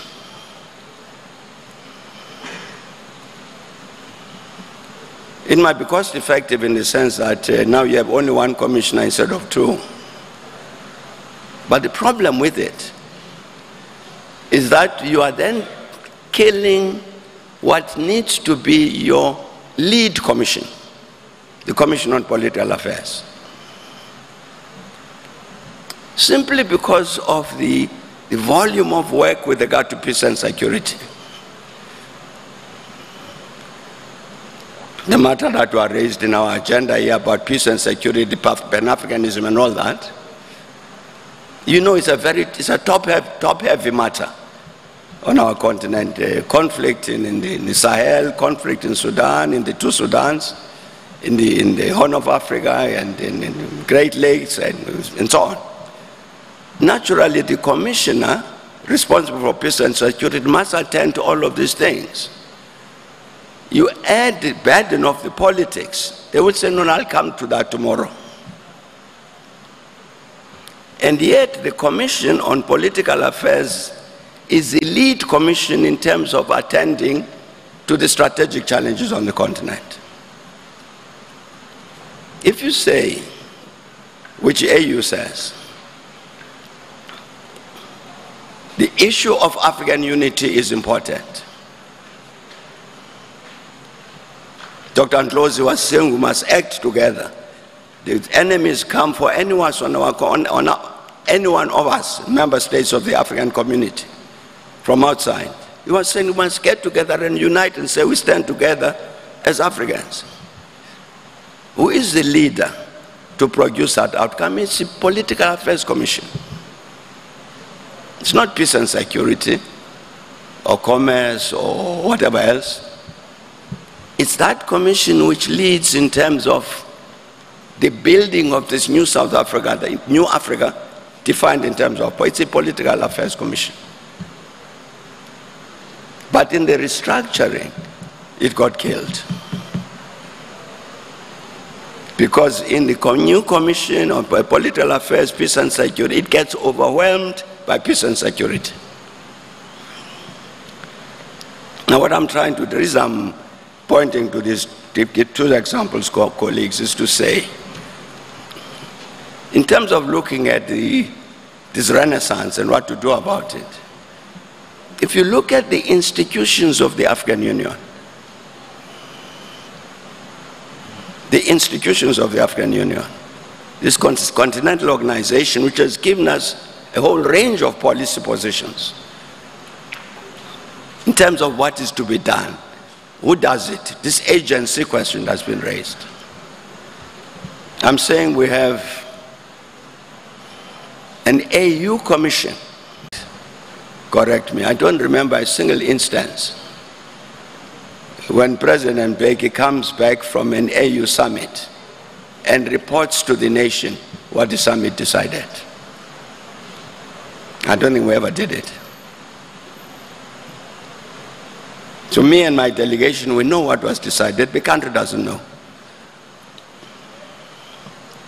I'm saying that in looking at this question about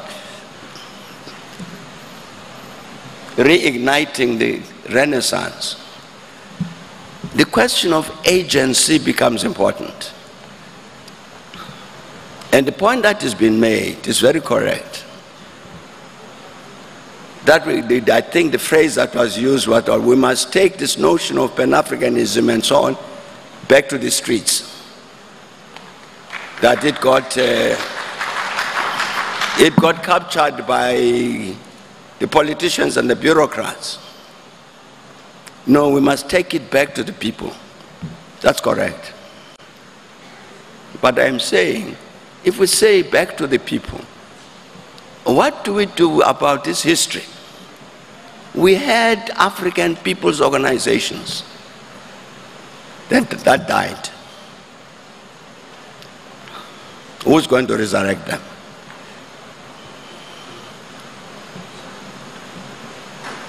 I'm saying you've got the institutions of the African Union which have got an obligation to help implement these policies which have been agreed upon. But you have an AU commission which does not even know what its own duties and rights and obligations are, until you have to write them a 10-page letter just to point to page, look at page 1, look at page 15, look at page 17 and a half. What do we do about all of that? The last institution I should mention are the political parties on our continent.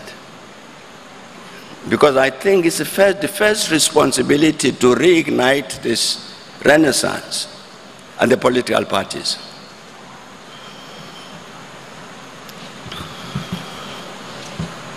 If I look at the South African case, I'm talking about the ANC now, that's my organization.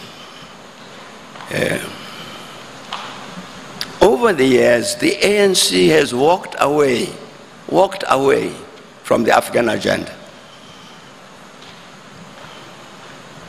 I mean, sit there, you can see it, that the engagement of the ANC with the African challenges over the years has weakened and weakened and weakened. People are preoccupied with what to do with South Africa and so on, which is sure you've got to be preoccupied with that.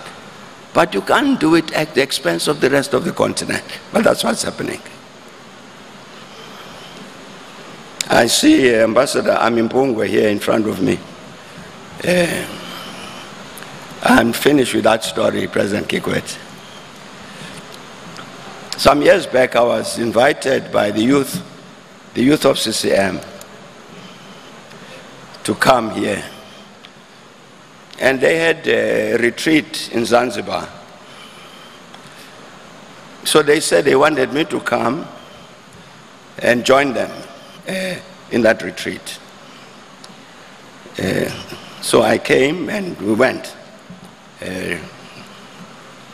So these young people, they say, now President, the late Ben Mkapa, may his soul rest in peace, was also there.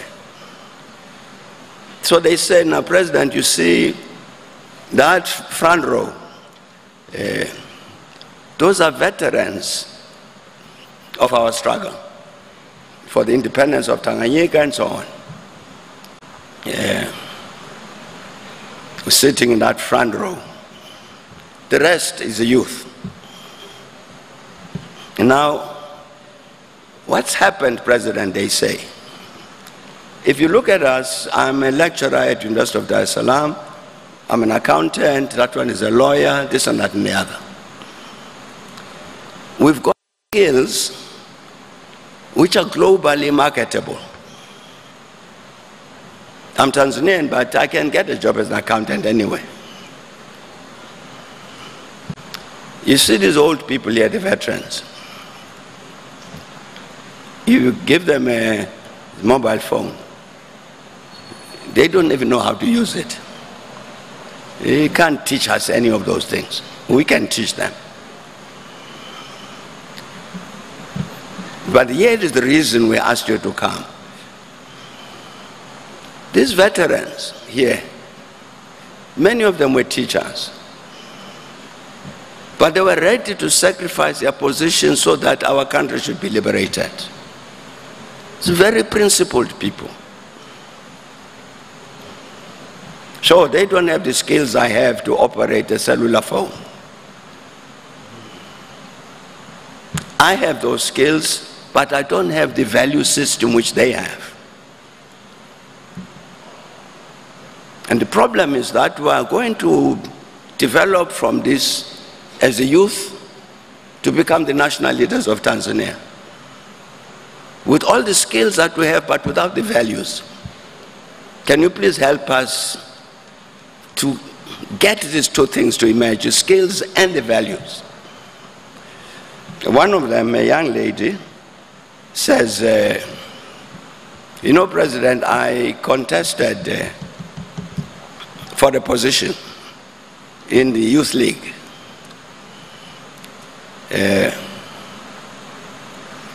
And I was defeated.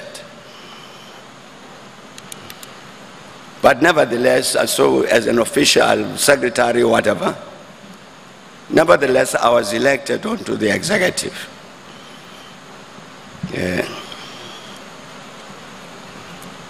So we discussed the matter of why she got defeated. And she says, it's because my competitor used money. Bought votes. And they've got more votes than I did. So I say that worries me. That the youth of CCM are already using money to buy votes to get elected. And she said, President, the matter does not end there. This young comrade of mine, who had the money and bought the votes, is a drug dealer. The money, he got the money from selling drugs.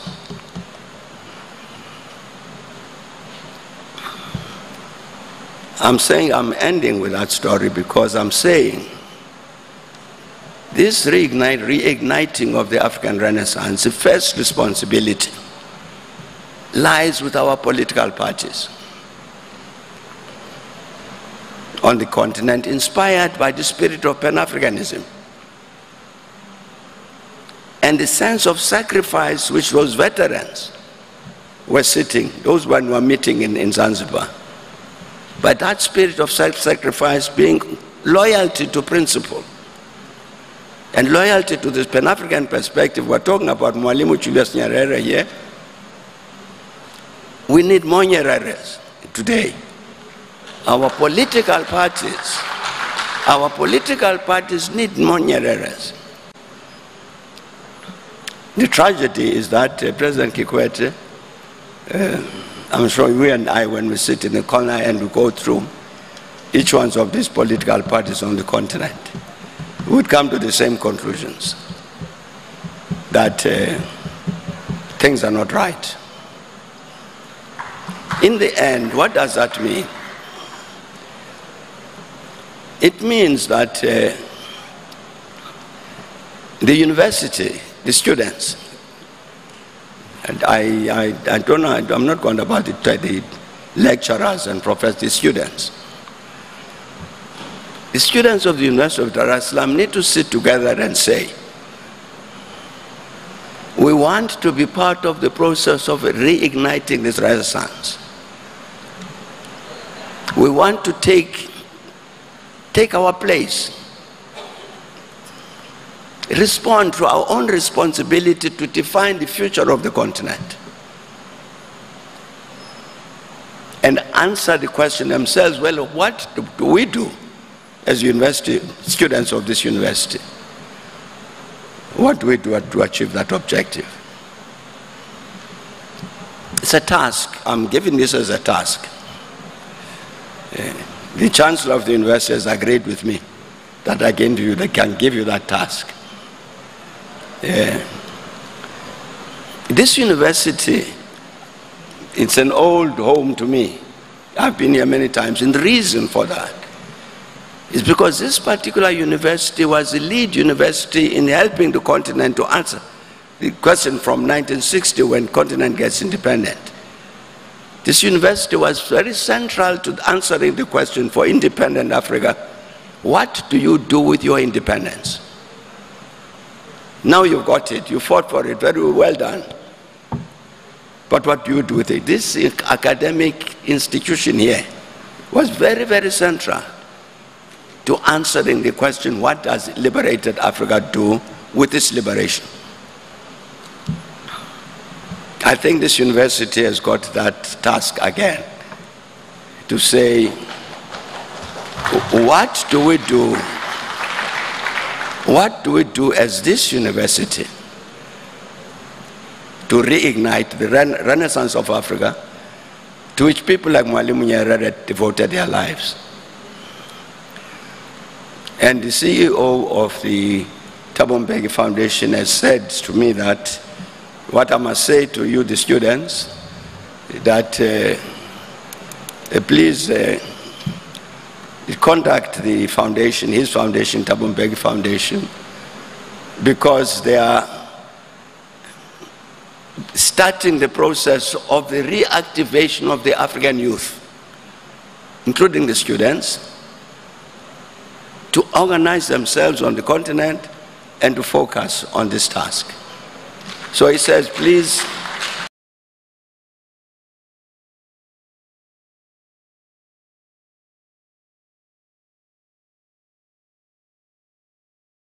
who are the people who are going to bring about these changes about which were agreed? It's us. But in order to do that, we must be organized. Thanks a lot. Thanks for coming, and thanks for listening.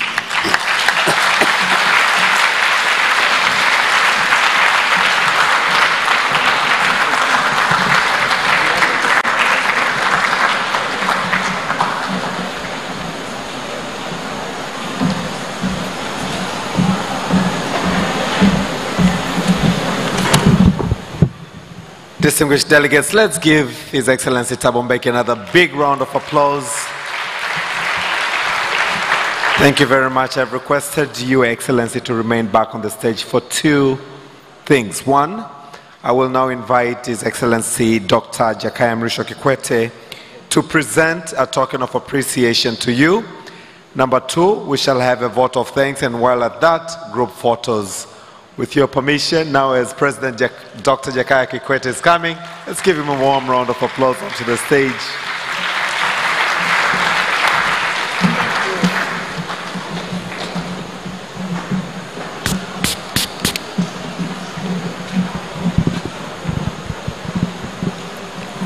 That was something.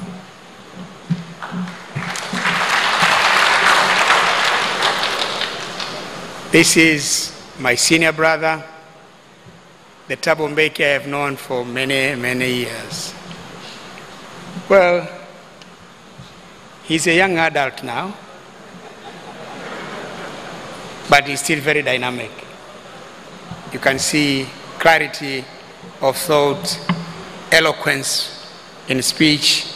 That is, Your Excellency, Dr. Thabo Mbeki, former President of the Republic of South Africa,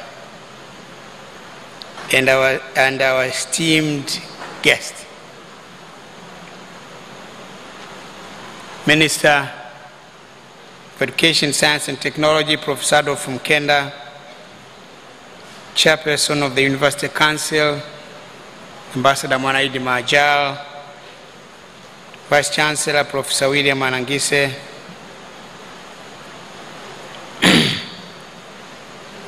Acting High Commissioner of the South African Embassy, distinguished participants, ladies and gentlemen. Let me again begin by thanking, on behalf of the University of Dar es Salaam and on my own behalf, our deepest appreciation and warmest welcome to our esteemed guest, His Excellency Dr. Thabo Mbeki, former President of the Republic of South Africa, and one of the most revered Pan-African thinkers and statesmen of our time. Your Excellency, we are most grateful for you to consider the University of Dar es Salaam to host this year's Thabo Mbeki lecture. It's an honor for which we highly appreciate. We commend your vision and tireless efforts to reposition Africa to its rightful place in global affairs, where it is not a passive observer, but an active and respected participant in shaping international relations and global power dynamics. The theme of this year's lecture, the state of the continent, reigniting the African Renaissance, could not be more timely or more urgent. You have set the tone for serious reflection and have reignited a long-burning flame, the desire for African transformation driven by African thought, African agency, African leadership, and the African people. The winds of change are gathering storm across the continent, but what Africa needs now is not cosmetic reforms, not rhetoric, but profound structural and ideological transformation that redefines governance, economic models, and intellectual production on African terms. The demand for change is growing, and it is a demand that we, as leaders, intellectuals, and institutions, must respond to with clarity and courage. Your Excellency, we are especially inspired by your deliberate inclusion of young people and emerging intellectuals on this podium.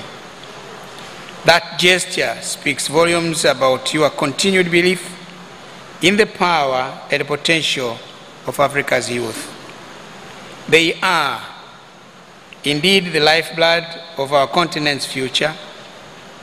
I join you in calling for increased intra-African youth engagement, facilitated by homegrown Pan-African programs that foster dialogue, unity, and purpose across the borders.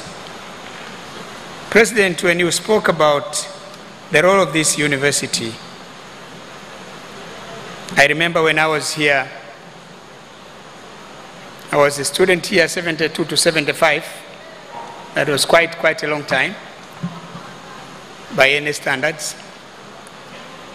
But you can imagine at that time, Professor Shivji was a very young man, radical, class struggles in Africa, writing articles. And at that time, President, we had a team of professors and lecturers from across the globe, but all of them with that revolutionary mind. Walter Rodney was here. And he wrote his book, How Europe Underdeveloped Africa, when he was here. We used to have ideological classes every Sunday. And those of us who were attending those classes used to call ourselves Sunday metaphysicists. We used to invite people to come and talk. And at that time, the University of Dar es Salaam was red, dynamic, and we were the bastion of thinking about the African Revolution. One incident I would remember when I was student leader here was the day when Gasha Butelezi came.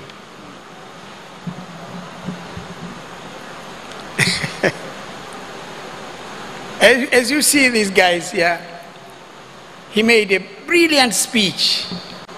Everybody was quiet, very attentive. And then when it came question and answer session, I think this was 1973, the first question was, you gave us a very brilliant speech on your contribution to the struggle against apartheid in South Africa. But can you answer one simple question? Why are you still not in prison?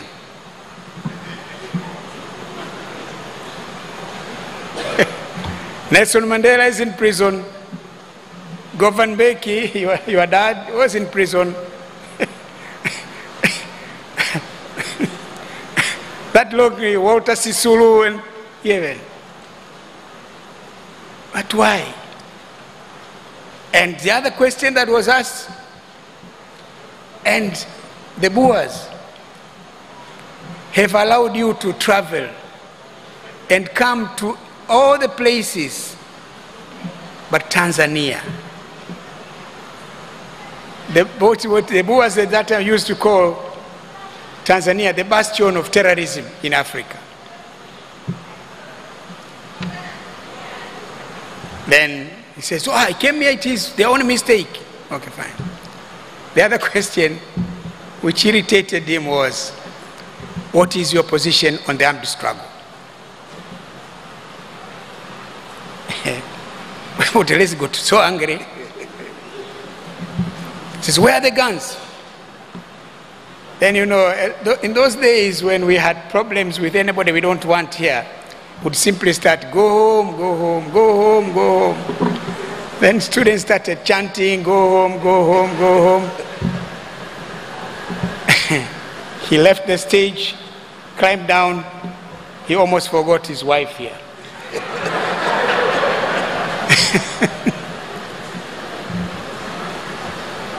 In those days, We used to be quite active.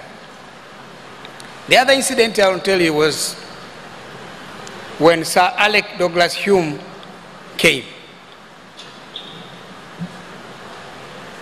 He was the Foreign Secretary of the United Kingdom.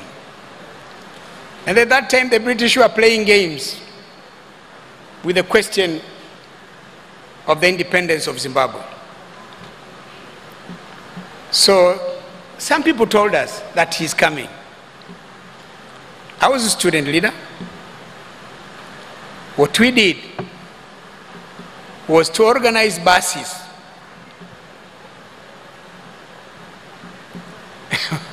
We loaded students onto the buses to the airport with our placards, billboards, picketing. At that time, His Excellency John Malechela was Foreign Minister. So we went there with our buses, and the police said, no, you cannot be allowed to go to inside the airport. Then I was asked to go and talk to the Foreign Minister. And at that time, Patrick Koro, he's now late, the husband of our late Professor Martha, who died also recently, was there. They asked me, what do you want here? I said, no, we just came here to express our displeasure with what the British are doing. Why hasn't every other youth come? I said, sir, I can't answer on their behalf. I can only speak on behalf of the students of the University of Dar es Salaam. Then he said, okay, fine. Can you sign an indemnity that if anything happens to the Foreign Secretary, you'll be accountable? I said, okay, fine. I said, okay, fine, just give me the book to sign. And Foreign Minister Malechela says, you young men, you look very arrogant. It's not arrogant. So then I signed, committing myself that if anything happens to the British Foreign Secretary, I'll be accountable. Well,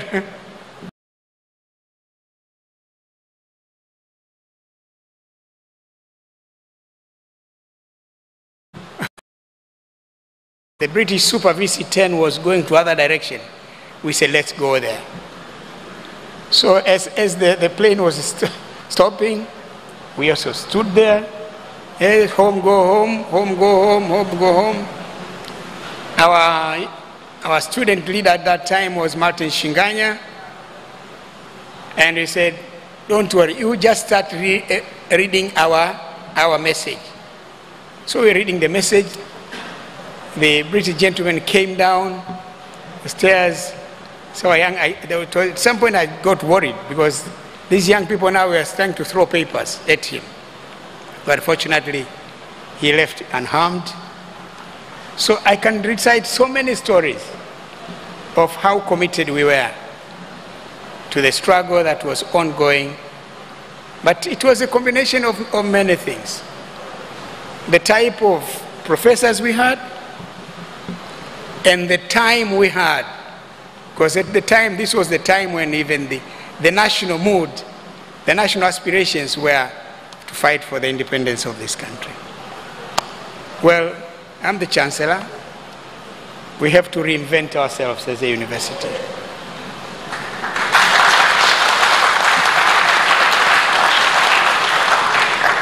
What is it that is going to be our agenda? What is it that we are going to pursue? I think that's a message. You left it with us, leave it with us, we sit down with everybody. And as long as Professor Shivji is now a Professor Emeritus, they're still there nurturing the people. Penina is still there.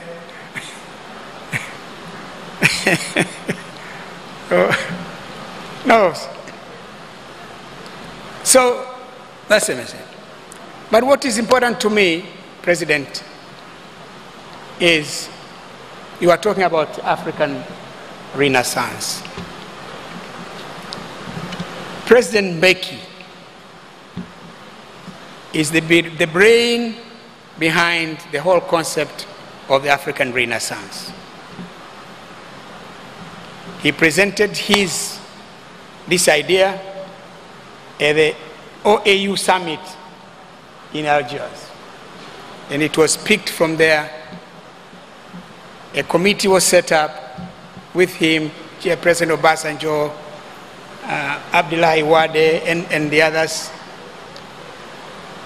Worked on it. It came to be translated itself into NEPAD, New African Partnership for African Development.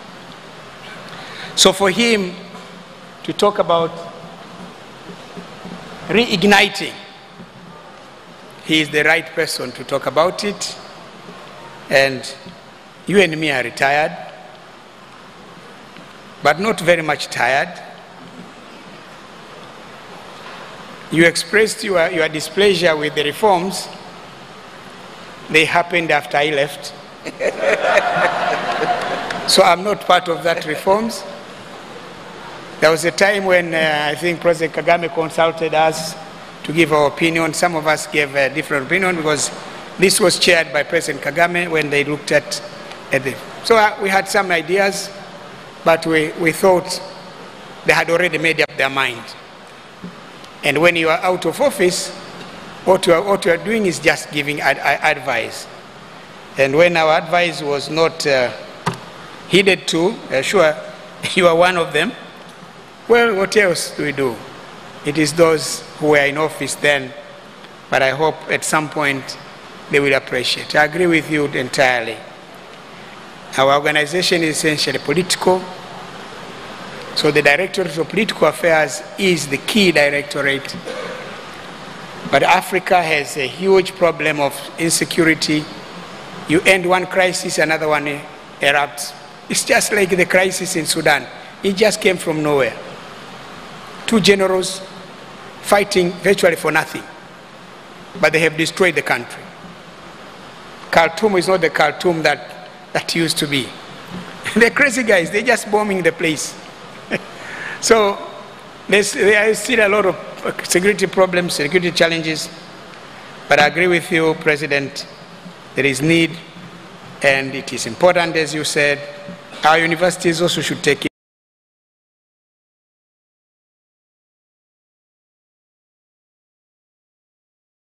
interest. So we feel glad that you chose our university, but you are not surprised. You are one of our alumni here, yes, and you are one of the people that this university offered a PhD, honorary PhD to you, so we're glad that you are giving back to your university, as some of us are also doing, giving back to the university that gave us the education that we are having now. Well, in that spirit and further expression of our esteem, it is now my privilege to present to you the academic shower. Where is it now? Mbona mnakaa mbali? Jamani, hata hawajulikani walipo. Okay. Yeah, we're going to present to you the academic shower, a humble but heartfelt token of our appreciation for your outstanding contribution to the university, the academia, to Africa, and to humanity at large. May it remind you always our respect, our gratitude, and our abiding bond. Excellency, thank you very much. Let me now present it. Where do we do? Where? Here.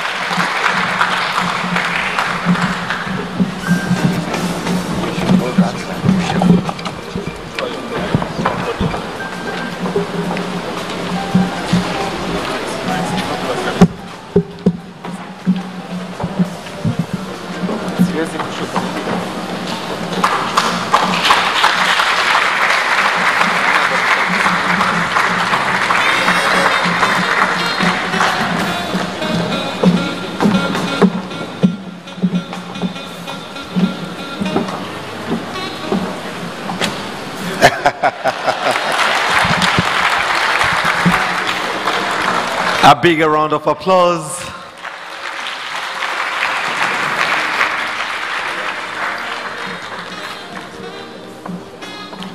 Can we have the remaining 2 chairs? They're supposed to have 7 chairs on the stage.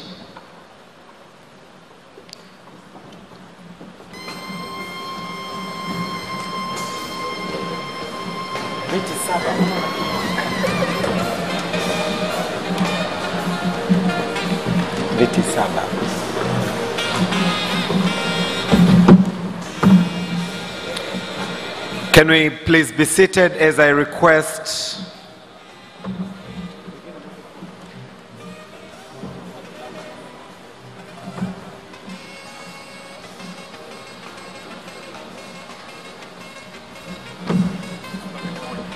may I request onto the stage Honorable Minister Professor Adolf Nkenda. May I request onto the stage the Vice Chancellor. May I request onto the stage Thabo Mbeki Foundation. Please join us onto the stage.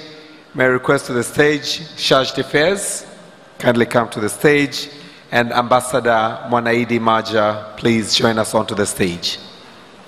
May I request the following to line up for the next photo. You will come. Balozi Karibu.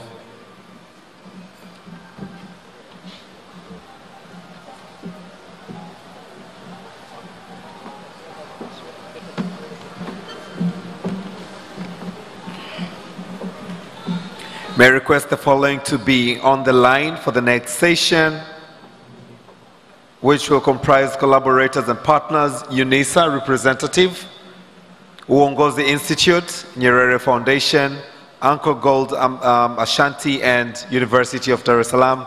You will kindly come and line up at the back of the high table. Kindly join us. UNISA, Uongozi Institute, Singo, Karibu. You will come through where I'm standing and exit through the left-hand side. Mwalimu Nyerere Foundation, Anglo Gold Ashanti, and UDSM.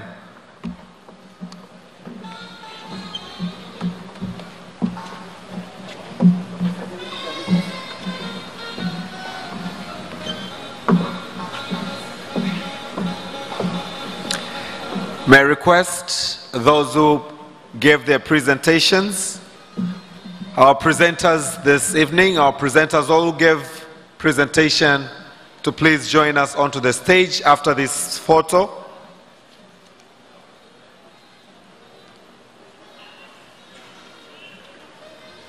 You will come through where I am and exit through the left-hand side. May I request to exit through your left-hand side. Thank you very much. Can I bring another set?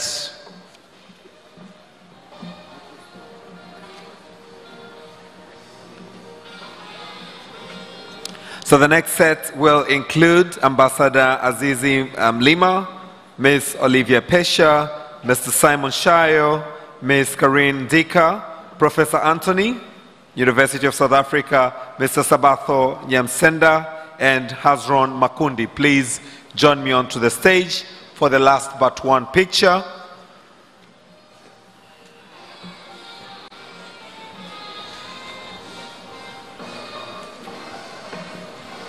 And the final picture, which will be of students representing the rest of all of us: Hassan Faraja, Moses Kazimoto, Raicho, Mwaka Jubili, Sabi Isaac, Anna Joel, Jess Kampanda, Kevin James Kimola, Donatilla Frederick, Maria Felix, and Amos Mshingi. Please join us onto the stage. The students representative that I've just called, please come quickly onto the stage for the final photo session.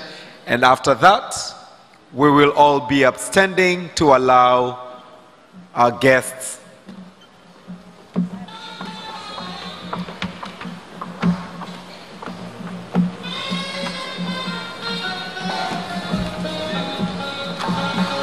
So this will not be the last photo, but the last photo will comprise of Professor Shivji, Balozi Mpungwe, the professors that are present in the room, Professor Nema, please join us onto the stage for the final photo.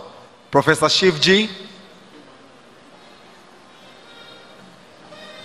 we exit through the left-hand side, kindly. Thank you so much. Any professor present in the room, please join us onto the final photo. Penina, please join us on the stage. Penina, kindly join us onto the stage.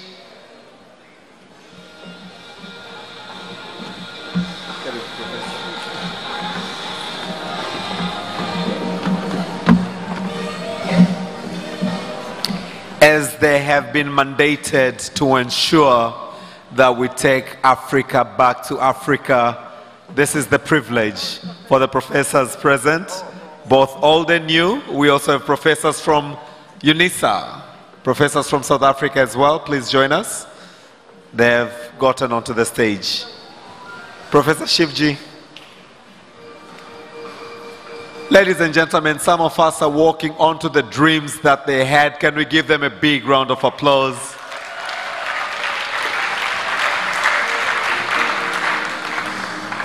Please continue to nurture us. Please continue to guide us as we take Africa back to Africa. Thank you very much, professors. I will now request that we exit through the left-hand side, yes, kindly. I will now request that we all kindly rise so we can allow the members of the high table to take their leave.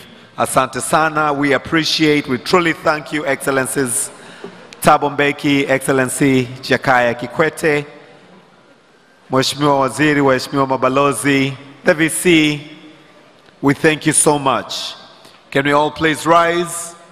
Let's once again clap our hands for Excellency Thabo Mbeki. Asante, asante sana. DJ, naomba wimbo mzuri sana tuweze kusindikiza viongozi wetu.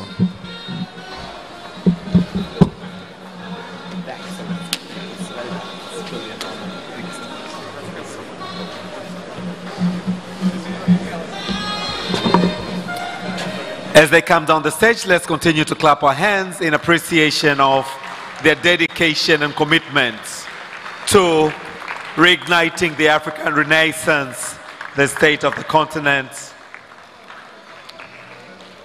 We've come to the very end. Let's kindly clear the pathway so we can allow them to proceed. Let's clear the pathway. Asante, asante sana.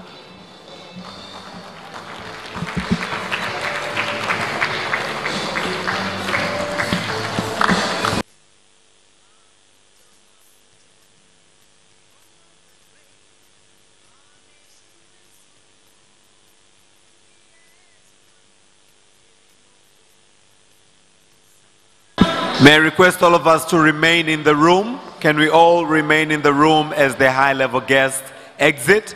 Let the rest of us remain in the room up until they've left the premises. DJ.